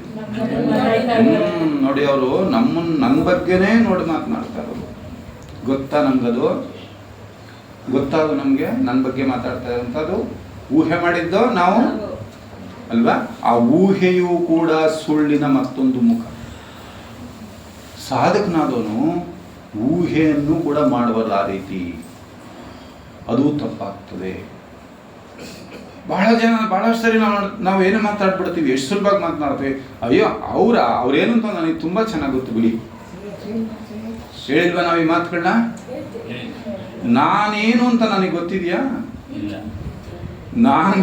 ನಾನೇನು ಅಂತ ನನಗೆ ಅರ್ಥ ಆಗಿದೆಯಾ? ಮತ್ತೆ ನಮಗೆ ಅವ್ರ ಬಗ್ಗೆ ನನಗೆ ಚೆನ್ನಾಗಿ ಗೊತ್ತು ಬಿಡಿ ಅಂತೀವಲ್ಲ, ಅವ್ರ ಬಗ್ಗೆ ನನಗೇನು ಗೊತ್ತಿದೆ? ಅದಕ್ಕೆ ನನಗೆ ನಿಖರವಾಗಿ ಗೊತ್ತಿಲ್ಲ ಯಾವುದ್ರ ಬಗ್ಗೆನೂ ನಾನು ಹೇಳೋದಕ್ಕೆ ಹೋಗಬಾರ್ದು. ಅದಕ್ಕೋಸ್ಕರ ಈ ತೋರಿಕೆ, ಈ ಸುಳ್ಳು ಮಾತು, ಇವೆಲ್ಲ ಕೂಡ ನಮಗೆ ನಮ್ಮ ಬುದ್ಧಿ ಪ್ರಜ್ಞೆಯನ್ನು ಮಂಕು ಮಾಡಿಬಿಡ್ತಾರೆ. ಪ್ರಾರಂಭದಲ್ಲಿ ನಾವೇನೋ ಹೇಳ್ತಾ ಹೋಗ್ತೀವಿ, ಆದರೆ ಬರ್ಬರ್ತಾ ಅದೇನು ಮಾಡ್ತೆ ಅಂದರೆ ನಮ್ಮ ಬುದ್ಧಿ ಪ್ರಜ್ಞೆಯನ್ನು ಮಂಕು ಮಾಡಿಬಿಡುತ್ತೆ. ಅದಕ್ಕೆ ನಾವು ಜೀವನದಲ್ಲಿ ಆದಷ್ಟು ಕೂಡ ಸತ್ಯವಾಗಿರೋದಕ್ಕೆ ನಾವು ಪ್ರಯತ್ನ ಪಡಬೇಕು. ಎಂಥದ್ದೇ ಸಂದರ್ಭ ಬಂದರೂ ನಾನು ಸತ್ಯವನ್ನೇ ಹೇಳ್ತೇನೆ, ಸತ್ಯವಾಗಿ ಆಲೋಚನೆ ಮಾಡ್ತೇನೆ. ಸತ್ಯ ಪ್ರತಿಷ್ಠಾಯಾಮ್ ಕ್ರಿಯಾಫಲಾಶ್ರಯತ್ವಂ ಅಂತ ಹೇಳ್ತಾರೆ ಪತಂಜಲಿ ಯೋಗಿಗಳಿದ್ರ ಪರಾಕಾಷ್ಠತೆಯನ್ನು ಹೇಳ್ತಾ, ಸತ್ಯ ಪ್ರತಿಷ್ಠಾಯಾಮ್ ಕ್ರಿಯಾಫಲಾಶ್ರಯತ್ವಂ. ಯಾರಲ್ಲಿ ಸತ್ಯ ಸುಪ್ರತಿಷ್ಠಿತವಾಗಿರುತ್ತವೆಯೋ ಅವರ ಮಾತುಗಳು ಸಿದ್ಧಿಸುತ್ತವೆ ಅಂತ ಹೇಳಿಬಿಟ್ರು. ಹಿಂದೆ ನಾವು ನೋಡಿದ್ವಿ, ಕೆಲವರು ಅವರು ಹೇಳ್ದಾಗೆ ನಡೀತಿತ್ತು ಅಂತ ನಾವು ಕೇಳಿದ್ವಿ ಮಾತನ್ನ. ಯಾಕೆ ಅವರು ಹೇಳ್ದಾಗೆ ನಡೀತಿತ್ತು ಅಂದರೆ ಅವರಿಗೆ ಆ ಸತ್ಯದ ದರ್ಶನ ಆಗಿರ್ತಾ ಇತ್ತು. ಸತ್ಯ ಅವರಿಗೆ ತನ್ನ ಒಳವನ್ನ ತೆರೆದು ತೋರಿಸ್ತಾ ಇತ್ತು ಅವರಿಗೆ. ಹಾಗಾಗಿ ಅವರಿಗೆ ಅದು ಅವ್ರು ಹೇಳಿದ ಮಾತುಗಳು ಸತ್ಯವಾಗ್ತಾ ಇತ್ತು. ನೋಡಿ, ಹೀಗೆ ಸತ್ಯ ಅಂದರೆ ಕೇವಲ ಬಾಯಿನಿಂದ ಸುಳ್ಳು ಹೇಳದೆ ಇರೋದ್ರಿಂದ ಪ್ರಾರಂಭವಾದದ್ದು ಮಾನಸಿಕವಾಗಿ ಸತ್ಯವಾಗಿರುವಂಥದ್ದು. ಇಷ್ಟು ಮಾತ್ರ ಅಲ್ಲ, ಇದರ ಇನ್ನೂ ಒಂದು ಉನ್ನತ ತತ್ವನ ನಾವು ಆಲೋಚನೆ ಮಾಡೋದಾದ್ರೆ ನೋಡಿ, ಶಂಕರಾಚಾರ್ಯರು ಒಂದು ಕಡೆ ಹೇಳ್ತಾರೆ, ಬ್ರಹ್ಮ ಸತ್ಯ ಜಗನ್ಮಿಥ್ಯ. ಬ್ರಹ್ಮ ಸತ್ಯ ಜಗನ್ಮಿಥ್ಯ ಅಂದ್ರೆ ನಾವು ಸತ್ಯದ ಪರಾಕಾಷ್ಠತೆಯನ್ನು ನಾವು ತಲುಪಬೇಕಾದ್ರೆ ಈ ಇಡೀ ಪ್ರಪಂಚವೆಲ್ಲವೂ ಕೂಡ, ಈ ಏನು ನಮ್ಮ ಕಣ್ಣಿಗೆ ಕಾಣ್ತಾ ಇರ್ತಕ್ಕಂಥ ಇದೆಲ್ಲ ಇದೆ, ಇದೆಲ್ಲವೂ ಕೂಡ ಕೇವಲ ತೋರಿಕೆ ಅನ್ನೋದನ್ನು ಕೂಡ ಅರ್ಥ ಮಾಡ್ಕೊಳ್ಳಿದೆಯಲ್ಲ, ಅದು ಸತ್ಯದ ಪರಾಕಾಷ್ಠತೆ. ಅದನ್ನ ಅರ್ಥ ಮಾಡ್ಕೊಳ್ಳೋಕೆ ನಮ್ಮ ಕೈನಲ್ಲಿ ಆದ್ರೆ ಆಗ ನಮ್ಮ ಜೀವನ ಎಷ್ಟು ಸತ್ಯವಾಗಿರುತ್ತೆ. ಸುಳ್ಳು ಹೇಳಕ್ಕಾಗುತ್ತೆ? ಆವಾಗ ನಾವು ಸುಳ್ಳು ಹೇಳೋದಕ್ಕೆ ಸಾಧ್ಯವಾಗುತ್ತೆ ನಮ್ಮ ಕೈನಲ್ಲಿ? ಖಂಡಿತ ಆಗುದಿಲ್ಲ ಅಲ್ವಾ? ಅದಕ್ಕೆ ನಿತ್ಯ ಜೀವನದಲ್ಲಿ ನಾವು ಸಾಧ್ಯವಾದಷ್ಟು ಮಟ್ಟಿಗೆ ಕಾಯ ವಾಚ ಮನಸ ಸತ್ಯವಾಗಿರೋದಕ್ಕೆ ನಾವು ಪ್ರಯತ್ನ ಪಡ್ತಾ ಹೋಗಬೇಕು.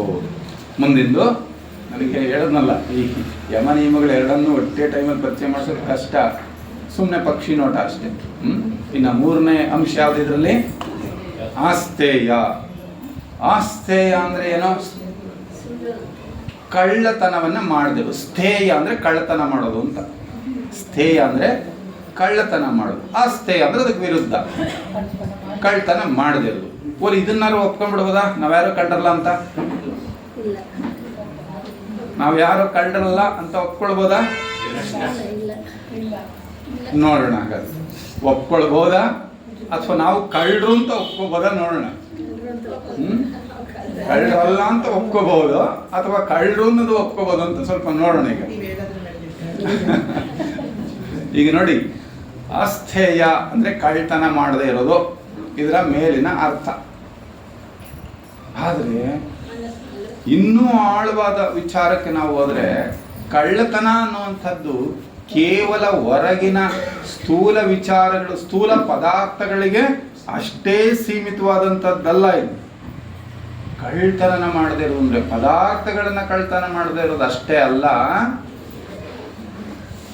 ಇನ್ನೂ ಮುಂದಕ್ಕೆ ಹೋದ್ರೆ ಯಾವ ಬಗೆಯ ದುರುಪಯೋಗವನ್ನೂ ಮಾಡದೇ ಇರುವುದು. ಪದಾರ್ಥನ ನಮಗೆ ಕದ್ಕೊಂಡ್ಬರ್ಲಿಲ್ಲ, ಆದ್ರೆ ದುರುಪಯೋಗ ಮಾಡ್ತಾ ಇದ್ದೀವೋ ಇಲ್ವೋ? ಫಂಕ್ಷನ್ ನಲ್ಲಿ ಊಟಕ್ಕೆ ಹೋದ್ರೆ ಗೊತ್ತಾಗುತ್ತೆ ದುರುಪಯೋಗ ಆಗ್ತಾ ಇದೆಯೋ ಇಲ್ವೋ ಅಂತ.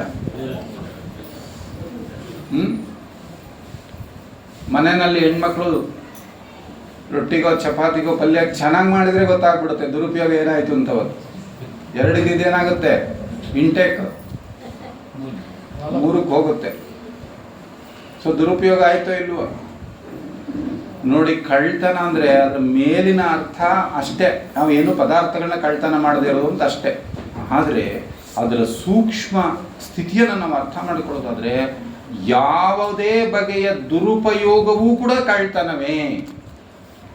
ಯಾವುದೇ ಬಗೆಯ ದುರುಪಯೋಗ, ಹೊಟ್ಟೆಗೆ ಎಷ್ಟು ಬೇಕಿತ್ತೋ ಅಷ್ಟು ತಿಂದ್ರೆ ಅದು ದುರುಪಯೋಗ ಅಲ್ಲ, ಜಾಸ್ತಿ ತಿಂದ್ರೆ ದುರುಪಯೋಗ. ಸಿದ್ಧಗಂಗಾ ಮಠ ಸ್ವಾಮಿಗಳು ದಿನಕ್ಕೆ 3 ಸರಿ ಸ್ನಾನ ಮಾಡ್ತಿದ್ರು. ಆದ್ರೆ ನೀರ್ನ ಲೆಕ್ಕ ಹಾಕೊಂಡು ಮಾಡ್ತಿದ್ರು ಅಂತ. ನಾನು ಬಹಳ ಅವರ ಒಡನಾಟ ಇದ್ದವರು ಮಾತನಾಡ್ತಾ ಇದ್ರು. ಒಂದ್ ದಿವಸ ಸ್ನಾನ ಮಾಡೋದಕ್ಕೆ ನೀರ್ನ ಅವ್ರು ಲೆಕ್ಕಾಚಾರವಾಗಿ ಎಷ್ಟು ಬೇಕೋ ಅಷ್ಟೇ ನೀರ್ನ ಅವ್ರು ಯೂಸ್ ಮಾಡ್ತಾ ಇದ್ರು. ನಮ್ಗೆ ಲೆಕ್ಕ ಇದೆಯಾ ಅಂತದೆಲ್ಲ? ಲೆಕ್ಕ ಇದೆಯಾ ನಮ್ಗೆ? ಇಲ್ಲ, ಯಾವುದು ಲೆಕ್ಕ ಇಲ್ಲ. ಒಂದು ಹನಿ ನೀರು ತಯಾರಾಗಬೇಕಾಗಿದ್ರೆ, ಒಂದು ಗಿಡದಲ್ಲಿ ಒಂದು ಹೂ ಅರಳಬೇಕಾಗಿದ್ರೆ ಪ್ರಕೃತಿ ಅದರಿಂದ ಎಷ್ಟು ಕೆಲಸ ಮಾಡುತ್ತೆ ಅಂತ ನಮಗೆ ಗೊತ್ತಿದೆಯಾ? ಸೊ ಎಷ್ಟು ಹೆಚ್ಚು ಪದಾರ್ಥಗಳನ್ನು ನಾವು ಬಳಕೆ ಮಾಡ್ತಾ ಇದ್ರೆ ಅಷ್ಟು ನಾವು ಪ್ರಕೃತಿಗೆ ಋಣಿಗಳಾಗ್ತಾ ಇದ್ದೇವೆ, ಕಳ್ಳರಾಗ್ತಾ ಇದ್ದೇವೆ ನಾವು ಅಂತ.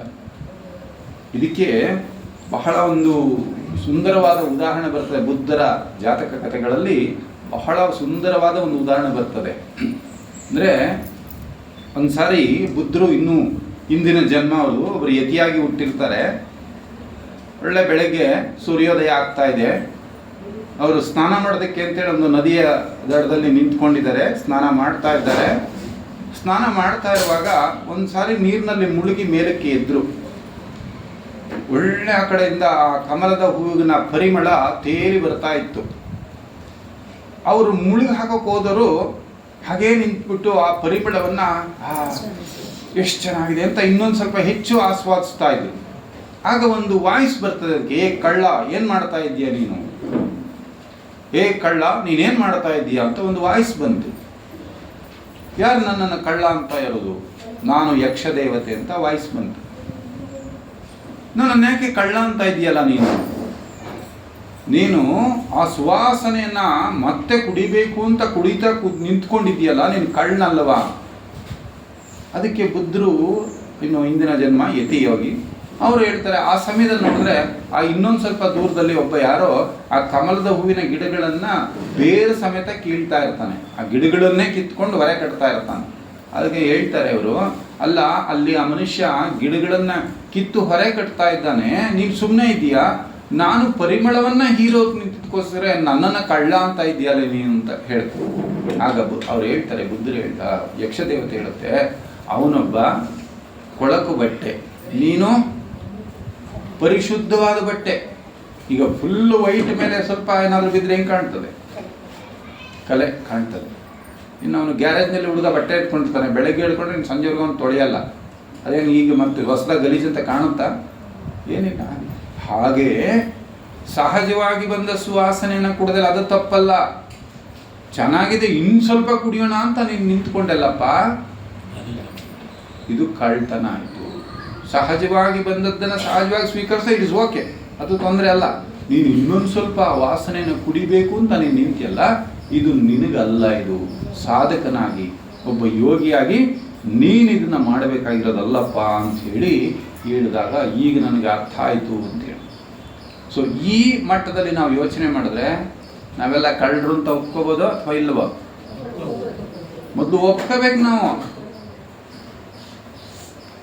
See the false as a false is the beginning of the wisdom. ನಮ್ಮ ದೋಷಗಳನ್ನು ಮೊದಲು ದೋಷ ಅಂತ ಒಪ್ಕೊಳ್ಳೋದು ನಮ್ಮ ಕೈನಲ್ಲಿ ಆಗಬೇಕು.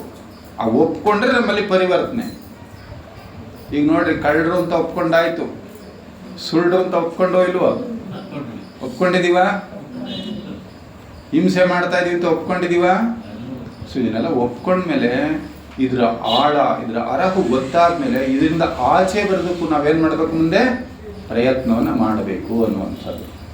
ಇನ್ನು ಅಹಿಂಸೆ, ಸತ್ಯ, ಆಸ್ಥೇಯ ಆಯಿತು. ಮುಂದಿನ ಹಂತ ಬ್ರಹ್ಮಚರ್ಯ.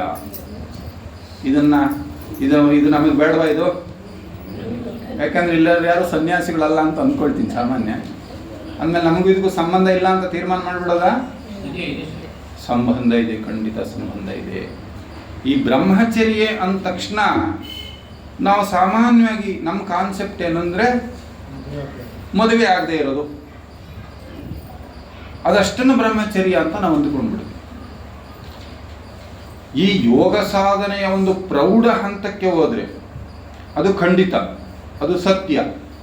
ಯಾಕೆಂದ್ರೆ ಮನುಷ್ಯನ ಜೀವನದಲ್ಲಿ ಎಲ್ಲ ಸುಖಕ್ಕಿಂತ ಈಗ ಸದ್ಯ ತಾತ್ಕಾಲಿಕವಾಗಿ ಈ ಏನು ಲೈಂಗಿಕ ತೃಪ್ತಿ ಅಂತ ಹೇಳ್ತೀವಿ, ಅದು ಬಹಳ ಪ್ರತಿಯೊಬ್ಬರ ಜೀವನದಲ್ಲಿ ಅದು ಒಂದು ಪ್ರಾಮುಖ್ಯತೆಯ ಸ್ಥಾನವನ್ನು ಪಡ್ಕೊಂಡ್ಬಿಟ್ಟಿದೆ.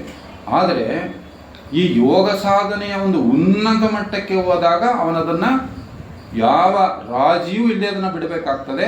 ಅದನ್ನು ನಾವು ಯೋಚನೆ ಮಾಡೋದು ಬೇಡ ಸದ್ಯದ ಮಟ್ಟದಲ್ಲಿ. ಆದರೆ ಹಾಗಂತೇಳಿ ಅದಕ್ಕೂ ಬ್ರಹ್ಮಚರ್ಯಗೂ ನಮಗೂ ಸಂಬಂಧ ಇಲ್ವಾ ಅಂತ ಹೇಳಿದ್ರೆ ಖಂಡಿತ ಸಂಬಂಧ ಇದೆ. ಇದನ್ನು ಕೇವಲ ಆ ಲೈಂಗಿಕ ತೃಪ್ತಿಯ ಒಂದು ತೃಪ್ತಿಪಡಿಸೋದಕ್ಕಷ್ಟೇ ನಾವು ಅರ್ಥ ಮಾಡಿಕೊಳ್ತಕ್ಕಂಥದ್ದಲ್ಲ. ಯಾವುದೇ ಬಗೆಯ ಭೋಗ ಜೀವನವನ್ನು ಕೂಡ ನಾವು ಹಾಗೇ ಕಂಟಿನ್ಯೂ ಮಾಡಿಕೊಂಡು ಈ ಯೋಗ ಮಾರ್ಗವನ್ನು ಪ್ರವೇಶ ಮಾಡ್ತೀವಿ ಅಂದರೆ ಸಾಧ್ಯ ಇಲ್ಲ. ಎಷ್ಟು ಸಾಧ್ಯವೋ ಅಷ್ಟು ಈ ಭೋಗ ಜೀವನವನ್ನು ನಾವು ತ್ಯಾಗ ಮಾಡ್ತಾ ಹೋಗ್ಬೇಕಾಗ್ತದೆ. ಎಲ್ಲದನ್ನು ಹಾಗೇ ನಿರ್ವಹಣೆ ಮಾಡ್ಬೇಕು, ನಾನು ಎಲ್ಲದೂ ಹಾಗೇ ಇಟ್ಕೋಬೇಕು. ಆದರೆ ಯೋಗ ಮಾರ್ಗ ಪ್ರವೇಶ ಮಾಡಬೇಕು ಅಂತ ಹೇಳಿದ್ರೆ ಖಂಡಿತ ಅದು ಸಾಧ್ಯ ಆಗದೇ ಇರುವಂಥದ್ದು. ಎಲ್ಲ ಬಗೆಯ ಭೋಗವನ್ನು ಕೂಡ ನಾವು ಕಡಿಮೆ ಮಾಡ್ತಾ ಹೋಗಬೇಕು ಅಂತ ಹೇಳ್ತಾರೆ. ಅದರಲ್ಲೂ ಒಂದು ಕಡೆ ಹೇಳ್ತಾರೆ, ಊರ್ಧ್ವರೇತೋ ವಿರೂಪಾಕ್ಷ ಅಂತ ಒಂದು ಬರ್ತದೆ ನಮ್ಮ ಮಂತ್ರದಲ್ಲಿ. ಇವತ್ತು ಮನುಷ್ಯನ ಏನೋ ಒಂದು ದೈಹಿಕವಾದಂಥ ಶಕ್ತಿ ಇದೆಯೋ ಅದು ಬಹಳಷ್ಟು ಮಟ್ಟಿಗೆ ವ್ಯಯ ಆಗ್ತಾ ಇರ್ತಕ್ಕಂಥದ್ದು ಅವನ ವೀರ್ಯ ಪತನದ ಮೂಲಕ. ಆ ಅಧೋಮುಖವಾಗಿ ಹೋಗ್ತಾ ಇರ್ತಕ್ಕಂತಹ ಆ ಓಜಸ್ಸನ್ನ ಯಾರು ಊರ್ಧ್ವಮುಖ ಮಾಡ್ತಾನೋ ಅವನನ್ನು ನಾವೇನಂತ ಕರಿಬೋದು? ಊರ್ಧ್ವರೇತೋ ವಿರೂಪಾಕ್ಷ. ವಿರೂಪಾಕ್ಷ. ಇನ್ನೊಂದು ಕಡೆ ಹೇಳ್ತಾರೆ ರತನ್ಕೋ ಜತನ್ ಕರ್ಣ ಅಂತ ಒಂದು ಮಾತು ಬಳಸ್ತಾರೆ. ಆ ಮನುಷ್ಯ ಅದನ್ನು ವ್ಯರ್ಥ ಮಾಡಿಕೊಳ್ತಾ ಇರ್ತಕ್ಕಂತಹ ರೇತಸ್ ಇದೆಯಲ್ಲದು ಅದೆಂಥದ್ದು? ರತ್ನಪ್ರಾಯವಾಗಿರ್ತಕ್ಕಂಥದ್ದು. ರತನ್ಕೋ ಜತನ್ ಕರ್ಣ, ಅದು ರತ್ನಪ್ರಾಯವಾಗಿರ್ತಕ್ಕಂಥದ್ದು, ಅದನ್ನು ಜತನ ಮಾಡಿಕೊಂಡು. ಹೀಗೆ ಮನುಷ್ಯ ಕೇವಲ ಲೈಂಗಿಕ ಒಂದು ವಿಚಾರದಲ್ಲಿ ಸಂಯಮ ಮಾಡೋದು ಅಷ್ಟೇ ಅಲ್ಲ, ಯಾವ ರೀತಿಯಾದಂತಹ ಭೋಗದ ಅತಿಗಳನ್ನೂ ಕೂಡ ಅವನು ಮಾಡ್ತಾ ಹೋಗಬಾರ್ದು ಜೀವನದಲ್ಲಿ. ಇಷ್ಟಲ್ಲದೆ ಇನ್ನೂ ಒಂದು ಆಯಾಮವನ್ನು ಹೇಳ್ತಾರೆ ಬ್ರಹ್ಮಚರ್ಯಗೆ.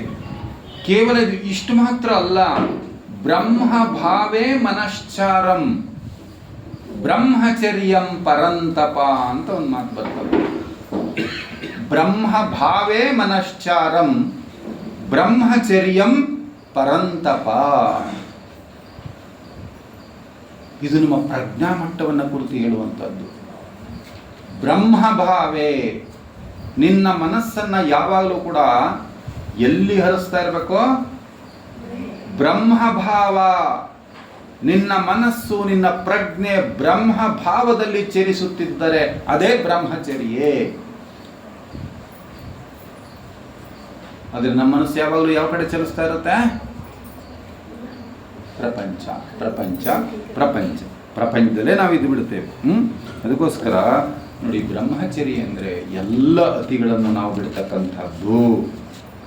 ಈ ಎಲ್ಲ ರೀತಿಯಾದಂತಹ ಇಂದ್ರಿಯ ಭೋಗಗಳೇನಿದ್ದಾವಲ್ಲ, ಆ ಎಲ್ಲ ಇಂದ್ರಿಯ ಭೋಗಗಳಿಂದ ನಮ್ಮ ಪ್ರಜ್ಞೆನ ನಾವು ಸ್ವಲ್ಪನಾದರೂ ಹಿಂದಕ್ಕೆ ತೆಗೆದುಕೊಳ್ಬೇಕು ಅಂತಕ್ಕಂಥದ್ದು. ಇನ್ನು ಅಪರಿಗ್ರಹಕ್ಕೆ ಬಂದ್ಬಿಡೋಣ. ಅಪರಿಗ್ರಹ ಅಪರಿಗ್ರಹ ಅಂದ್ರೇನು? ಸಂಗ್ರಹ ಬುದ್ಧಿ ಇಲ್ಲದೆ ಇರೋದು ಅಂತ. ಸಂಗ್ರಹ ಮಾಡೋ ಬುದ್ಧಿ ಇಲ್ಲದೆ ಇರೋದು ಅಂತ. ಸಂಗ್ರಹ ಮಾಡೋ ಬುದ್ಧಿ ಇರೋ ಏಕೈಕ ಜೀವಿ ಅಂದರೆ ಯಾರು? ಮನುಷ್ಯ. ಯಾವತ್ತಾದ್ರೂ ತೃಪ್ತಿ ಆಗಿದೆಯಾ ಯಾರಿಗಾದ್ರೂ? ಯಾವತ್ತಾದ್ರೂ ತೃಪ್ತಿ ಅನ್ನೋದು ಆಗಿದೆ ನಮ್ಮ ಜೀವನದಲ್ಲಿ? ಇಲ್ಲ. ಇಷ್ಟು ದೊರಕಿದರೆ ಮತ್ತಷ್ಟು ಬೇಕೆಂಬ ಆಸೆ, ಕಡು ಸುಖವ ಕಾಂಬಾಸೆ, ಹೋಗ್ತಾನೆ ಇರುತ್ತೆ. ಅದಕ್ಕೆ ಲಿಮಿಟ್ಲೆಸ್. ಇದು ಒಂದು ಅರ್ಥ. ಸಂಗ್ರಹ ಮಾಡದೇ ಇರೋದು ಅನ್ನೋದು ಕೇವಲ ಆ ಅಪರಿಗ್ರಹದ ಮೇಲ್ಮೈನ ಅರ್ಥ. ಆ ಮೇಲ್ಮೈನ ಅರ್ಥನೇ ನಾವು ಇವತ್ತು ಇನ್ನೂ ಅರಗಿಸ್ಕೊಳ್ಳೋಕ್ಕಾಗಲ್ಲ. ಅದಕ್ಕೆ ಇನ್ನೂ ಒಂದು ವ್ಯಾಪಕವಾದ ಅರ್ಥವನ್ನು ಹೇಳ್ತಾರೆ. ಒಡೆತನದ ಭಾವನೆಯನ್ನು ಬಿಡುವಂಥದ್ದು, ಸ್ವಾಮಿತ್ವ ಭಾವನೆ ಅಂತ ಹೇಳ್ತೀವಿ. ಪೊಸೆಸಿವ್ನೆಸ್ ಅಂತ ಹೇಳ್ತೀವಿ ನೋಡಿ. ಪೊಸೆಸಿವ್ನೆಸ್ ಅಂದರೆ ಒಡೆತನ. ಇದ್ಯಾರ್ದು? ನಂದು, ಇದು ನನ್ನದು. ಒಂದು ಕಡೆ ಸಂಗ್ರಹ, ಇನ್ನೊಂದು ಕಡೆ ಅದ್ರ ಮೇಲೆ ಒಡೆತನ. ಇದೆರಡೂ ನಮಗಿರಬಾರ್ದು. ಇದೆರಡೂ ನಮಗೆ ಇರಬಾರ್ದು. ಇವತ್ತು ಈ ಪರಿಗ್ರಹ ಬುದ್ಧಿ ನಮ್ಗೆ ಎಷ್ಟಿದೆ ಅಂದರೆ ನಮ್ಮ ಜೀವನಗಳು ನೋಡಿಕೊಂಡ್ರೆ ನಮ್ಗೆ ಅರ್ಥ ಆಗುತ್ತೆ. ಎಷ್ಟು ಆದರೂ ನಮಗೆ ತೃಪ್ತಿ ಅಂತಕ್ಕಂಥದ್ದು ಇವತ್ತು ಮನುಷ್ಯನ ಜೀವನದಲ್ಲಿ ಇಲ್ಲ. ಅದಕ್ಕೆ ಒಂದು ದೊಡ್ಡ ಶ್ರೀಮಂತರ ಮನೆ, ಅಲ್ಲಿಗೊಬ್ಬರು ಸ್ವಾಮೀಜಿ ಬರ್ತಾರಂತೆ. ಬಂದರೆ ಅವ್ರು ಹೇಳ್ತಾರಂತೆ, ನೀವು ಅವ್ರದ್ದೊಂದು ಕಂಡೀಷನ್ ಏನಂದರೆ, ಅವರಿಗೆ ಪ್ರಸಾದ ನೀಡಬೇಕಲ್ಲ, ನನಗೆ ಬಿಸಿ ಬಿಸಿ ಬೇಕು ಅಂತ ಹೇಳ್ತಾರೆ. ಬಿಸಿ ಬಿಸಿ ಬೇಕು. ಆಗ ಹೊಸದಾಗಿ ಒಂದು ಮದುವೆ ಮಾಡ್ಕೊಂಡು ಬಂದಿರ್ತಾರೆ, ಹೊಸ ಸೊಸೆನ ಕರ್ಕೊಂಡು ಬಂದಿರ್ತಾಳೆ, ತುಂಬ ಜ್ಞಾನಿ ಅವಳು. ಅವಳನ್ನು ಮಾವ ಕರೆದ್ಬಿಟ್ಟು, ನೋಡಮ್ಮ ಸ್ವಾಮೀಜಿಗಳು ಬಂದಿದ್ದಾರೆ, ಅವ್ರಿಗೆ ನೀನೇ ಸತ್ಕಾರ, ನೀನೇ ನೋಡ್ಕೊ ಅಂತ ಬಿಡ್ತಾರೆ. ಆಯಿತು ಅಂಥೇಳಿ ಒಪ್ಕೊಳ್ತಾಳೆ. ಎಲ್ಲ ಪೂಜೆ ಆಗುತ್ತೆ. ಆಗ ಸ್ವಾಮೀಜಿಗಳು ಹೇಳ್ತಾರೆ, ನೋಡಮ್ಮ ಬಿಸಿ ಬಿಸಿ ತೊಗೊಂಬ ಅಂತ. ಅವಳು ಹೇಳ್ತಾಳೆ, ಸ್ವಾಮೀಜಿಗೆ ಮನೆಗೆ ಬಿಸಿ ಬಿಸಿ ಏನೂ ಇಲ್ಲ ಸ್ವಾಮಿ. ಪಕ್ಕದಲ್ಲೇ ಇದ್ದಂಥ ಮಾವನ ಕೇಳಿಸ್ಕೊಂಡು ಕೋಪ ಬಂದುಬಿಡುತ್ತೆ. ಇದೇ ನನ್ನ ಸೊಸೆ ಹೀಗೆ ಹೇಳ್ತಿದ್ದಾಳಲ್ಲ. ತುಂಬ ಕೋಪೋದ್ರಿಕ್ತರಾಗ್ತಾರೆ. ಆಗ ಸ್ವಾಮೀಜಿ ತಡೀತಾರೆ, ನೀವು ಕೋಪ ಮಾಡ್ಕೋಬೇಡಿ. ಆಗ ಹೇಳ್ತಾರೆ, ಯಾಕೆ ಸ್ವಾಮಿ, ಯಾಕಮ್ಮ ನೀನು ಈ ಥರ ಹೇಳಿದೆ? ಏನು ಹೇಳಿ ಸ್ವಾಮಿ, ನಮ್ಮನೆ ನೋಡಿ ಇಷ್ಟು ಜನ ಇದ್ದಾರೆ, ಯಾರೂ ದುಡಿಯೋದಿಲ್ಲ. ಎಲ್ಲ ಇವರು ತಾತ ಮುತ್ತಾತಂದ್ರೆಲ್ಲ ಮಾಡಿಟ್ಟು ಹೋಗ್ಬಿಟ್ಟಿದ್ದಾರೆ. ಅವ್ರು ಮಾಡಿಟ್ಟು ಇರೋದು ನೀವು ತಿಂತಾ ಇದ್ದಾರೆ, ಇದ್ರಲ್ಲಿ ನಮ್ಮ ಮನೇಲಿ ಬಿಸಿನ ಎಲ್ಲಿಂದ ಮಾಡಿಕೊಡ್ಲಿ ಅಂತ ಕೇಳಿ. ಈ ಥರ ನಮ್ಮ ಜೀವನಗಳಿರೋದು, ಬರೀ ಸಂಗ್ರಹ ಮಾಡುವಂಥದ್ದು. ಒಡೆತನದ ಭಾವನೆ ಅಂದರೆ ನಾವು ನೋಡ್ತೇವೆ. ನಮಗೆ ಅದಕ್ಕೆ ಬಹಳ ಒಳ್ಳೆ ಎಕ್ಸಾಂಪಲ್ ಅಂದರೆ ನಮಗೆ ಒಂದು ದೃಷ್ಟಾಂತ ಬರ್ತದೆ. ಜನಕ ಮಹಾರಾಜ ಅರಮನೆಗೆ ಬೆಂಕಿ ಬಿದ್ದು ಉರಿತಾ ಇರ್ತದೆ. ಇದನ್ನು ಇನ್ನೇನು ಮಾಡೋಕ್ಕಾಗಲ್ಲ, ಕೆಡ್ಸೋಕ್ಕಾಗಲ್ಲ ಅಂತ ಗೊತ್ತಾದಾಗ ಜನಕ ಮಹಾರಾಜ ಏನು ಮಾಡ್ತಾರೆ? ಸುಮ್ಮನೆ ಇರ್ತಾರೆ ಅಷ್ಟೇ, ಇನ್ನೇನು ಮಾಡೋಕ್ಕಾಗಲ್ಲ. ಅದೇ ಒಬ್ಬ ಸನ್ಯಾಸಿ ಇರ್ತಾನಂತೆ. ಅವನಿಗಿದ್ದಿದ್ದು ಒಂದು ಗುಡಿಸ್ಲು, ಒಂದೆರಡು ಕೌಪಿನ. ಅವ್ನು ಗುಡಿಸ್ಲಿಕ್ಕೆ ಬೆಂಕಿ ಬಿದ್ದು ಬಿಡುತ್ತಂತೆ. ಇವನು ಒದಾಡ್ತಾ ಇದ್ದಾನಂತ, ಅಯ್ಯೋ ನನ್ನ ಕೌಪಿನ ಸುಟ್ಟೋಗ್ಬಿಡುತ್ತೆ, ಕಾಪಾಡಿ ಕಾಪಾಡಿ. ಅಂದರೆ ಇವನಿಗೆ 2 ಕೌಪಿನ ಕಳ್ಕೊಳಕ್ ಆಗ್ತಾ ಇಲ್ಲ. ಜನಕ ಮಹಾರಾಜ ಏನು ಕಳ್ಕೊತಾ ಇದ್ದಾನೆ? ಅರಮನೆಯನ್ನು. ಅದಕ್ಕೆ ನಾವು ಎಷ್ಟು ಪದಾರ್ಥಗಳನ್ನು ಹೊಂದಿದ್ದೇವೆ ಅನ್ನೋದು ಬಹಳ ಮುಖ್ಯ ಅಲ್ಲ, ಅದ್ರ ಜೊತೆಯಲ್ಲಿ ಎಷ್ಟು ಮಟ್ಟಿಗೆ ನಮಗೆ ಅಟ್ಯಾಚ್ಮೆಂಟ್ ಇದೆ, ಅವುಗಳ ಜೊತೆಗೆ ನಾನು ಎಷ್ಟು ವ್ಯಾಮೋಹನ ಇಟ್ಕೊಂಡಿದ್ದೀನಿ ಅಂತಕ್ಕಂಥದ್ದು ಇದೆಯಲ್ಲ, ಅದು ಮುಖ್ಯ. ಅದಕ್ಕೋಸ್ಕರ ನೋಡಿ, ನಾವು ಪ್ರಪಂಚದಲ್ಲಿ ಇರಬೇಕು, ಎಷ್ಟು ವಸ್ತುಗಳು ಏನೆಲ್ಲ ಇದ್ರು ಅದ್ರ ಜೊತೆಯಲ್ಲಿ ವ್ಯಾಮೋಹ ರಹಿತರಾಗಿ ನಾವಿರಬೇಕು ಅನ್ನುವಂಥದ್ದು. ಅದಕ್ಕೋಸ್ಕರ ನಮ್ಮ ಜೀವನದಲ್ಲಿ ಅಗತ್ಯತೆಗಳನ್ನು ನಾವೇನು ಮಾಡ್ತಾ ಬರಬೇಕು? ಕಡಿಮೆ ಮಾಡಿಕೊಳ್ತಾ ಬರಬೇಕು. ಎಷ್ಟು ಸಾಧ್ಯ ಅಷ್ಟು ಕಡಿಮೆ ಪದಾರ್ಥಗಳನ್ನು ನಾವು ಇಟ್ಕೊಂಡಿದ್ರೆ ಅಷ್ಟು ನಾವು ಪ್ರಕೃತಿಯ ಋಣವನ್ನು ಅಷ್ಟು ಕಡಿಮೆ ತಗೊಂಡಿದ್ದೀವಿ ಅಂತ ಅರ್ಥ. ಇದಿಷ್ಟು ಯಮದ ವಿಚಾರಗಳು. ಬಹಳ ಒಂದು ಪಕ್ಷಿ ನೋಟ ಅಷ್ಟೇ. ಇನ್ನು ನಿಯಮಕ್ಕೆ ಬಂದರೆ ಶೌಚ ಸಂತೋಷ ತಪಸ್ವಾಧ್ಯಾಯೇಶ್ವರ ಪ್ರಣಿಧಾನಾನಿ ನಿಯಮ ಅಂತ ಕೊಡ್ತಾರೆ. ನಿಯಮ ಅಂದರೆ ಏನು? ಅದರಲ್ಲಿ ಏನೇನು ಅಂಗಗಳು ಬರುತ್ತೆ ಅಂದರೆ ಶೌಚ, ಸಂತೋಷ, ತಪಸ್ಸು, ಸ್ವಾಧ್ಯಾಯ, ಈಶ್ವರ ಪ್ರಣಿಧಾನಾನಿ ನಿಯಮ.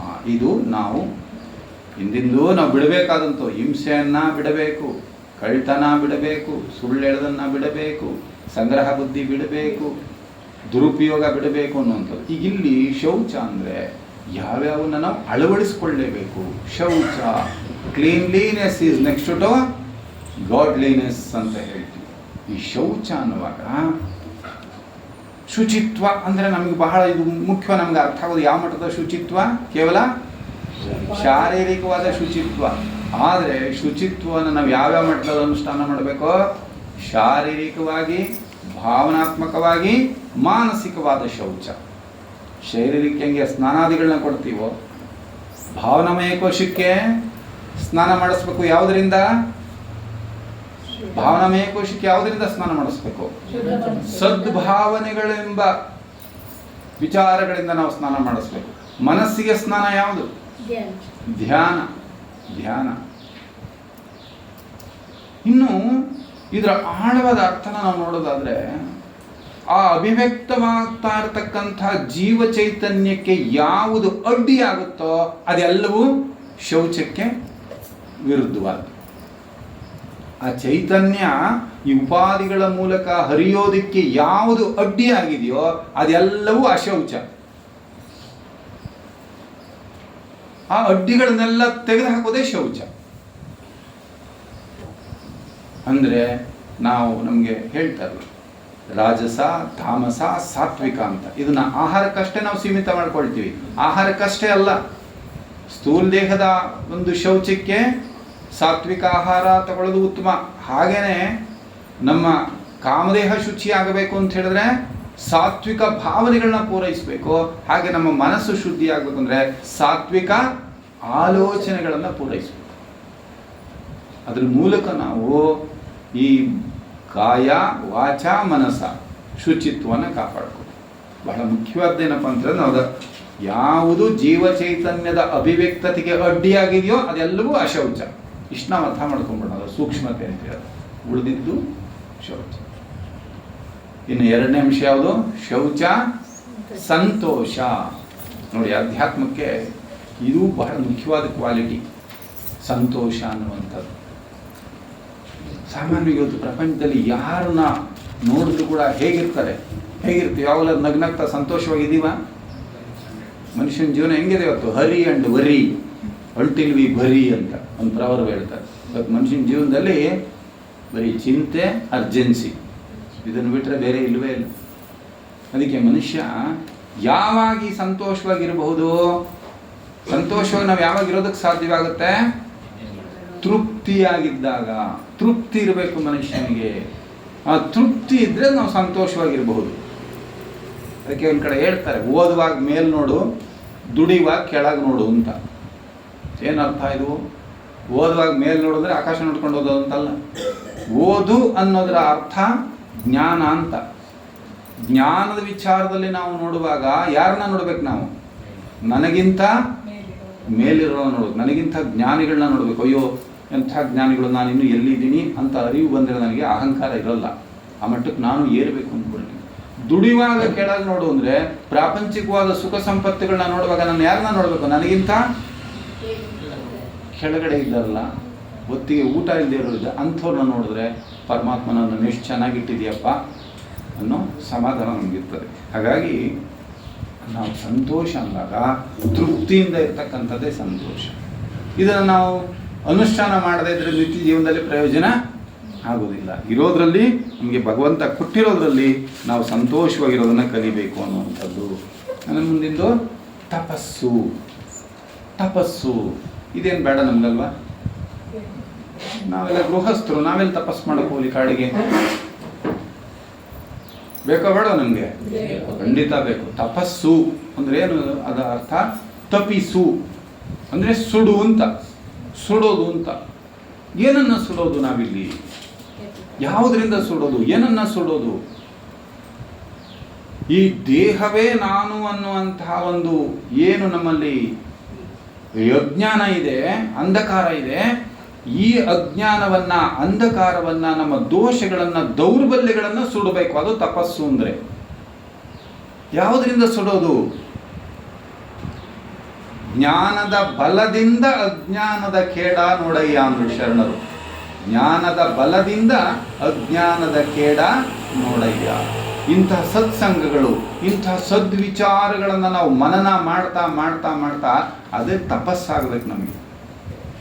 ಶ್ರವಣ, ಮನನ, ನಿಧಿಧ್ಯಾಸನ ಅಂತ ಇದ್ರ ಬಗ್ಗೆ ನಾವು ಚಿಂತನೆ ಮಾಡ್ತಾ ಮನನ ಮಾಡ್ತಾ ಮಾಡ್ತಾ ಮಾಡ್ತಾ ಯಾವುದೋ ಒಂದು ಫೈನ್ ಟೈಮ್ ನಮ್ಮ ಪ್ರಜ್ಞೆ ಈ ಕೆಳಗಿನ ಉಪಾಧಿಗಳಿಂದ ಸ್ವಲ್ಪ ಬಿಡಿಸ್ಕೊಂಡು ಮೇಲಕ್ಕೆ ಏರಿದ್ರೆ ಆಗ ಆ ಕೆಳಗಿನ ಉಪಾಧಿಗಳಲ್ಲಿರ್ತಕ್ಕಂಥ ದೋಷವನ್ನು ಅದು ಸುಡುತ್ತದೆ.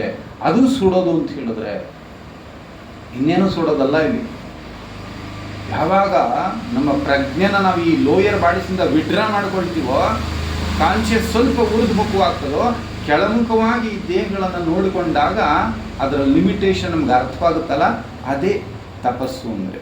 ನಾವೇನು ಕಾಡಿಗೆ ಹೋಗ್ಬೇಕಾಗಿಲ್ಲ ಅದಕ್ಕೋಸ್ಕರ. ಹಾಗಾಗಿ ನಾವಿಲ್ಲಿ ತಪಸ್ಸು ಅಂತ ಹೇಳಿದ್ರೆ ಇದು ಸಾಧ್ಯವಾಗಬೇಕು ನಮಗೆ. ನಮ್ಮ ಪ್ರಜ್ಞೆಯನ್ನ ಈ ಕೆಳಗಿನ ಉಪಾಧಿಗಳಿಂದ ಸ್ವಲ್ಪ ಮಟ್ಟಿಗಾದರೂ ಪ್ರತ್ಯೇಕಿಸುವುದು ನನಗೆ ಆದರೆ ಅದು ತಪಸ್ಸು. ಪ್ರಾರಂಭದಲ್ಲಿ ಹೇಳ್ತಾ ಇದ್ರು, ನಾವು ಕೂತ್ಕೊಂಡು 3 ನಿಮಿಷ ಕ್ಷಿಪ್ರ ಧ್ಯಾನ ಮಾಡಿಸುವಾಗ ದೇಹದ ಮಿತಿಯನ್ನು ದಾಟದೇ ಇದ್ರೆ ಪ್ರಯೋಜನ ಇಲ್ಲ ಅಂತ ಹೇಳಿ, ಅದು ದಾಟಿದಾಗಲೇ ಅದು ತಪಸ್ಸಾಗುವಂಥದ್ದು. ಅದಕ್ಕೆ we have to try our level best. ದಿನನಿತ್ಯದಲ್ಲಿ ಅದನ್ನು ಮಾಡಬೇಕು ಅಂತಕ್ಕಂಥದ್ದು. ತಪಸ್ಸಾಯಿತು. ಸ್ವಾಧ್ಯಾಯ. ಸ್ವಾಧ್ಯಾಯ ಅಂದ್ರೇನು? ಸ್ವತಃ ಅಧ್ಯಯನ ಮಾಡೋದು. ಇದು ಮೇಲಿನ ಅರ್ಥ, ಮೊದಲನೇ ಸ್ಟೆಪ್ ಅಷ್ಟೇ. ಸ್ವಾಧ್ಯಾಯ ಅಂದ್ರೆ ನಾವು ಪುಸ್ತಕ ಓದ್ತೀವಲ್ಲ, ಒಳ್ಳೊಳ್ಳೆ ಗ್ರಂಥಗಳನ್ನ ತಗೊಂಡು ಅಧ್ಯಯನ ಮಾಡ್ತೀವಿ, ಇದು ಪ್ರಾರಂಭಿಕ ಹಂತ. ಈ ಪ್ರಾರಂಭಿಕ ಹಂತ ನಮ್ಮನ್ನು ಎಲ್ಲಿ ಕರ್ಕೊಂಡು ಹೋಗ್ಬೇಕು? ಸ್ವ ಅಧ್ಯಾಯ ಅಂದ್ರೆ ಕೇವಲ ಹೊರಗಿನ ಪುಸ್ತಕಗಳನ್ನ ಓದ್ತಕ್ಕಂಥದ್ದಲ್ಲ, ನನ್ನನ್ನು ನಾನು ಅಧ್ಯಯನ ಮಾಡಬೇಕು. ಸತ್ಸಂಗ ಅಂತ ಹೇಳ್ತೀವಿ ನೋಡಿ, ಇದು ಸತ್ಸಂಗ. ಸತ್ಸಂಗದ ಇದು ಹೊರಮುಖ. ನಾವೆಲ್ಲ ಇಲ್ಲಿ ಸೇರ್ಕೊಂಡು ಒಟ್ಟಿಗಿದೀವಲ್ಲ, ಈ ಸತ್ಸಂಗ ನಿಜವಾದ ಸತ್ಸಂಗದ ಹೊರಮುಖ. ಸತ್ ಅಂದ್ರೆ ಏನು? ಸತ್ ಅಂದ್ರೆ ಏನು? ಸತ್ಯ ಅಂದ್ರೆ ಶಾಶ್ವತವಾದದ್ದು ಅಂತ. ಒಳ್ಳೆಯದು ಅನ್ನೋ ಅರ್ಥನೂ ಕೊಡ್ತದೆ, ಶಾಶ್ವತವಾದ್ದು ಅನ್ನೋ ಅರ್ಥನೂ ಕೊಡ್ತದೆ. ಇದು ಒಳ್ಳೆಯ ಸಂಘ. ಇದು ಎಷ್ಟೊತ್ತಿರ್ಬೋದು? ನಾವು 4 ಗಂಟೆವರೆಗೂ ಇರ್ಬೋದು ಇವತ್ತಷ್ಟೇ. ಅದಾದಮೇಲೆ ಈ ಒಳ್ಳೆಯ ಸಂಘದಲ್ಲಿ ಇರೋಕ್ಕಾಗುತ್ತಾ? ಇಲ್ಲ. ಮತ್ತು ನಾವು ಹೋಗ್ಲೇಬೇಕು ನಮ್ಮ ಮನೆಗಳಿಗೆ. ಆದರೆ ಸತ್ಸಂಗ ನಿಂತು ಹೋಗ್ಬೇಕಾಗಿಲ್ಲ.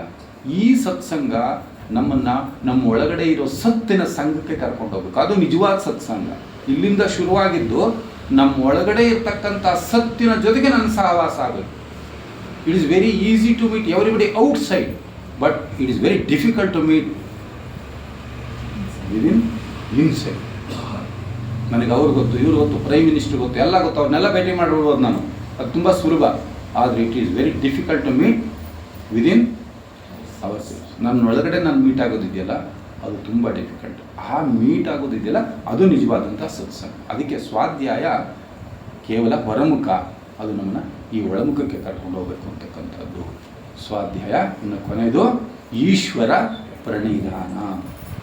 ಈಶ್ವರ ಪ್ರಣಿಧಾನ ಅಂದರೆ ಆ ಈಶ್ವರನಲ್ಲಿ ಶರಣು ಹೋಗುವಂಥದ್ದು.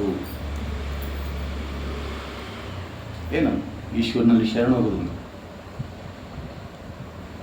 ನಾನು ನಾನತ್ವ ಅನ್ನೋದು ಪೂರ್ಣ ಇಲ್ಲದೇನೆ ಎಲ್ಲ ನೀನು. ಎನ್ನ ವಾಮಕ್ಷೇಮ ನಿಮ್ಮದಯ್ಯ, ಎನ್ನ ಹಾನಿರುದ್ಧಿ ನಿಮ್ಮದಯ್ಯ, ಎನ್ನ ಮಾನಾಪಮಾನ ನಿಮ್ಮದಯ್ಯ. ಈ ಹಂತಕ್ಕೆ ಹೋಗು. ಎನ್ನ ವಾಮಕ್ಷೇಮ ನಿಮ್ಮದಯ್ಯ, ಎನ್ನ ಹಾನಿರುದ್ಧಿ ನಿಮ್ಮದಯ್ಯ. ಬರೀ ನಾನು ದೀರ್ಘದಂಡ ನಮಸ್ಕಾರ ಮಾಡ್ತೀನಲ್ಲ, ಅದಲ್ಲ ಈಶ್ವರ ಪ್ರಣಿಧಾನ ಅಂದರೆ. ನಮಸ್ಕಾರ ಮಾಡ್ಬಿಟ್ಟು ಎಲ್ಲ ನಿಂದೆ ಕಣ. ಎಲ್ಲಿ ಕೊಟ್ಟಿರ್ತೀವಿ ಜಾಗ? ನೀ ಎಲ್ಲ ನಿಂದೆ ಅನ್ನೋದಕ್ಕೆ ಜಾಗ ಕೊಟ್ಟಿರ್ತೀವಿ ನಾವು? ಕೊಟ್ಟಿರೋದಿಲ್ಲ.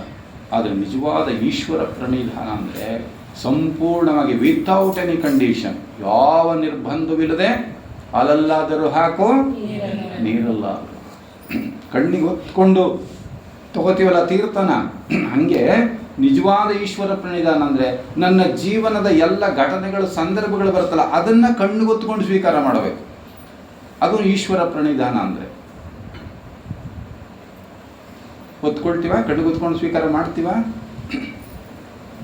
ತೀರ್ಥ ಮಾತ್ರ ಕಣ್ಣಿಗೊತ್ಕೊಳ್ತೀವಿ. ಜೀವನದ ಸಂದರ್ಭಗಳನ್ನ, ಘಟನೆಗಳನ್ನ, ಸನ್ನಿವೇಶಗಳನ್ನ ಕಣ್ಣಿಗೊತ್ಕೋತೀವ? ನಿನಗೆ ಕಣ್ಣೇ ಇಲ್ಲೋ ಅಂತ ಶುರು ಮಾಡ್ತೀವಿ ದೇವರಿಗೆ. ನೋಡಿ, ನಿತ್ಯ ಜೀವನದ ಅನುಷ್ಠಾನಕ್ಕೆ ಬಂತ, ತೀರ ಕೊಡ್ತೀನಿ ಅಂತ ದೇವ್ರು ಇಷ್ಟೊಂದು ಕೊಡಬಾರ್ದಪ್ಪ ಅಂದರೆ ಅರ್ಥ ಏನಾಯ್ತು? ದೇವರಿಗಿಂತ ಯಾರು ಜ್ಞಾನಿಗಳಾದ್ರು? ನಾವೇ. ಇಷ್ಟೊಂದು ಕೊಡಬಾರ್ದು ಅಂತ ನಮಗೆ ಗೊತ್ತು, ದೇವರಿಗೆ ಗೊತ್ತಿಲ್ಲ.